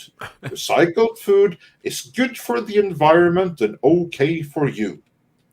That was brilliant. I will give that to the 95 movie. But beyond that, the 2012 movie, it was subtle. It was more like you see all these people being gunned down in the mall. No one cares. It's just like a food court will reopen in half an hour. Yeah, it's an everyday occurrence. Exactly. And you see like the dehumanization. Now that's the good kind of satire that was in that movie. And Gran Wasu 42 sends us €5. Oh, well, thank you. And says, take this as your cut. Quality recommendations are worth it these days. Well, thank you so much. Really appreciate that. They're needed. Yeah. And to answer House Atreides question here, no, 4K will not play on a DVD player. You need something that is an actual 4K Blu-ray player to play it. But you don't need a 4K TV to actually watch it, but to actually get the benefit of the transfer, you do. So, like, if you have an Xbox One which will play 4K Blu-rays, you can watch it on your regular TV, and it'll come through looking pretty good in HD and all that kind of stuff, but you won't get the true 4K resolution and HDR and all that good stuff. So that's just all you got to take into consideration on that part. But yeah, no, you actually have to have a Blu-ray player or a, to actually play it, or an Xbox One is another alternative. And I think the new PS5 will also play them as well, if I'm not mistaken. So Garrett, you remember in the 1995 movie, in the opening credits, for how you had like all of those Judge Dredd comic covers, right? There was a ton of them. Well, Script Doctor points out that all the storylines of the Dredd comics used in Judge Dredd were shown in the opening credits. Aha, clever. I hadn't thought about that, but yeah, obviously. Old Man Star Wars. Well, hello, Old Man Star Wars. Sends in £5. Yeah, it's pounds. Yeah. My first job at 10 years helped clean my first job at 10 years old was to help clean up a local news agent's payment. Star Wars Weekly in 2000 AD, best payment ever. Well, there you go. That's nice. That's awesome. Oh, man. Very, very awesome. And also, Borg Pork says, what do you think about the song I Am the Law by Anthrax? It really got me hyped for everything Judge Dredd. Garrett, what do you think of the song I Am the Law by Anthrax? It's great. I didn't know it existed until I made the video, and one of my friends sent it to me. And he was like, oh, you should use this in the video. But I was like, I don't want to get copyrighted. But then I listened to it, I was like, oh, yes. I didn't know it existed, but it's so good. It's so good. Yeah, it's cool. I like it too. And with that, we are fully caught up. And I think, we'll probably wrap things up here. Paulie, did you have anything going on that you wanted to plug real quick? Yeah. just made the announcement today. We're gonna have the lead singer of Santana on the show next week, singing and performing live for a fundraiser we're doing on the Latino Slant. His name's Andy Vargas. He's a great guy. Check out the video they put up on Twitter and come be part of it. Latino Slant. And I'm gonna try to get him also on Midnight's Edge Espanol as well. Awesome. Very And cool. Garrett, anything you got going on in your bit of a hiatus from your morning Yeah. gig, that little show, that little thing. The little show. Well, interesting that we talk about Dread here. On Thursday, I'm going to have Az from Heels versus Babyface. I know that kid. Yeah, that guy, little guy.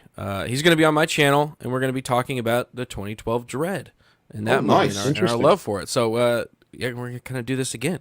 Fun. So, Very cool. yeah, and I'm almost at 13,000. So, if you get over like there. this kind of stuff, I'm over there.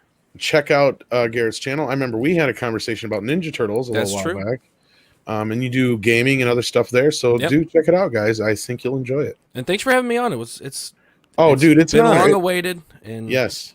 and it was fun. It was a lot of fun. Yes, it was great having you on. So we have to have you come on many, many more times. So you have a standing invitation. Well, it just so happens he has this pesky thing going on in the morning that I know. just keeps getting the fuck I know. away. Always And we bugging. sat there for months and months. We're like, we'll get it. We'll make it happen sooner or later. We're exchanging emails, having emotional moments. Like maybe this week, maybe something bad will happen. No, I'm just kidding. And it worked eventually. No, I'm just kidding. So we hope Steven, hopefully a speedy recovery with everything, and he's hopefully back to normal and feeling better soon. Because I even listen in once in a while when I can. Until you guys flip over to the pay stuff, because I'm a cheap bastard. So you cheap bastard.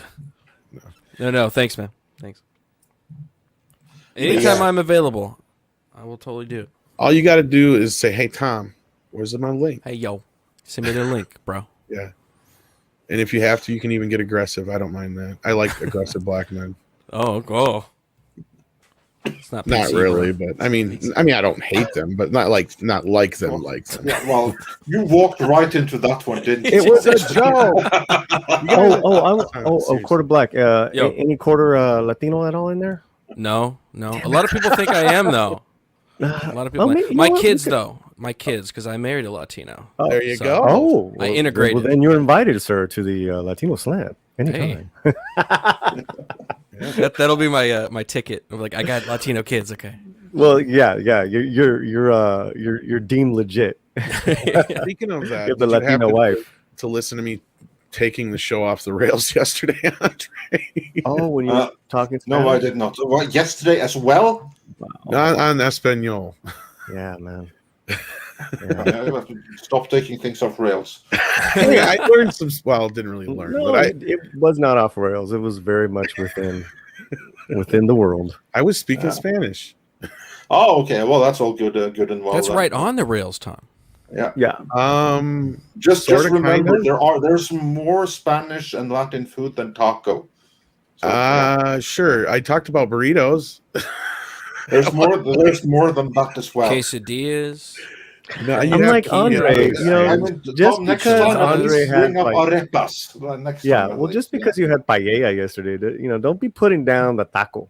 The taco is life, right? Yes. No, I love me some taco. I mean, there's Taco Friday here in Norway in just 2 days here, but I'm just saying there's more to it than tacos and burritos.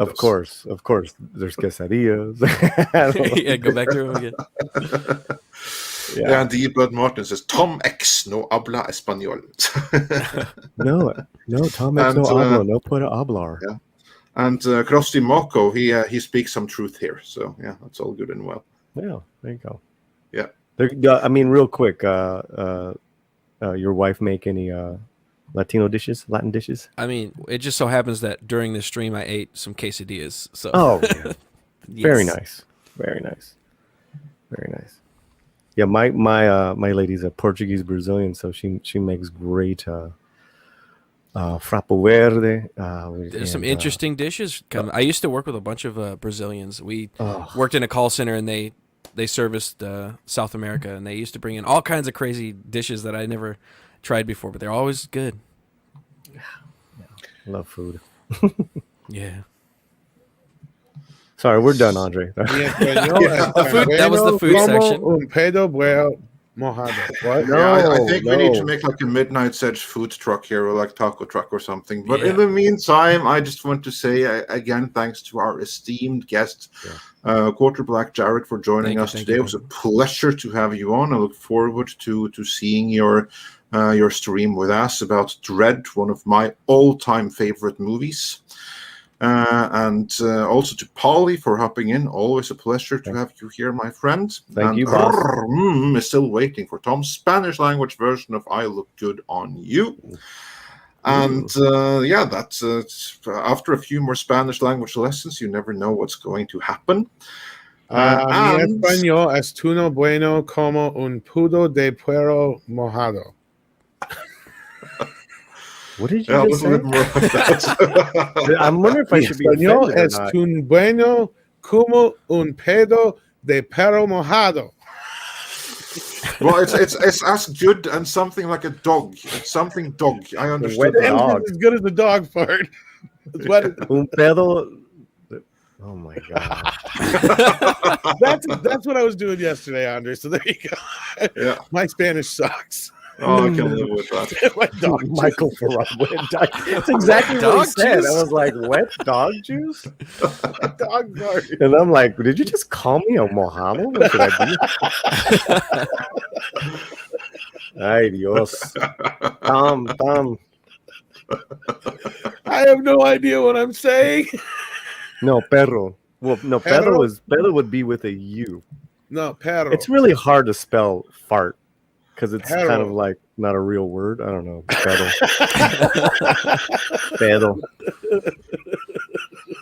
Yeah, that's how we roll. That means it's definitely time to round out here. But before that, I also want to say thanks again to our amazing moderators for keeping control, and of course to every single one of you that has been watching and enjoying the show. And Sailor Sonic's like, I'm out. Sorry. Done. Oh, Polly, nice crotch shot there. I wonder what you were up to. That was a good shot. So, yeah. And with that, everyone, it's been a pleasure as always. And we're going to have a review of the final episode of Loki very, very soon here. And with that, I do believe, Tom, it is time for some koalas in the rain. Koalas in the rain, koalas in the rain, no fucks given.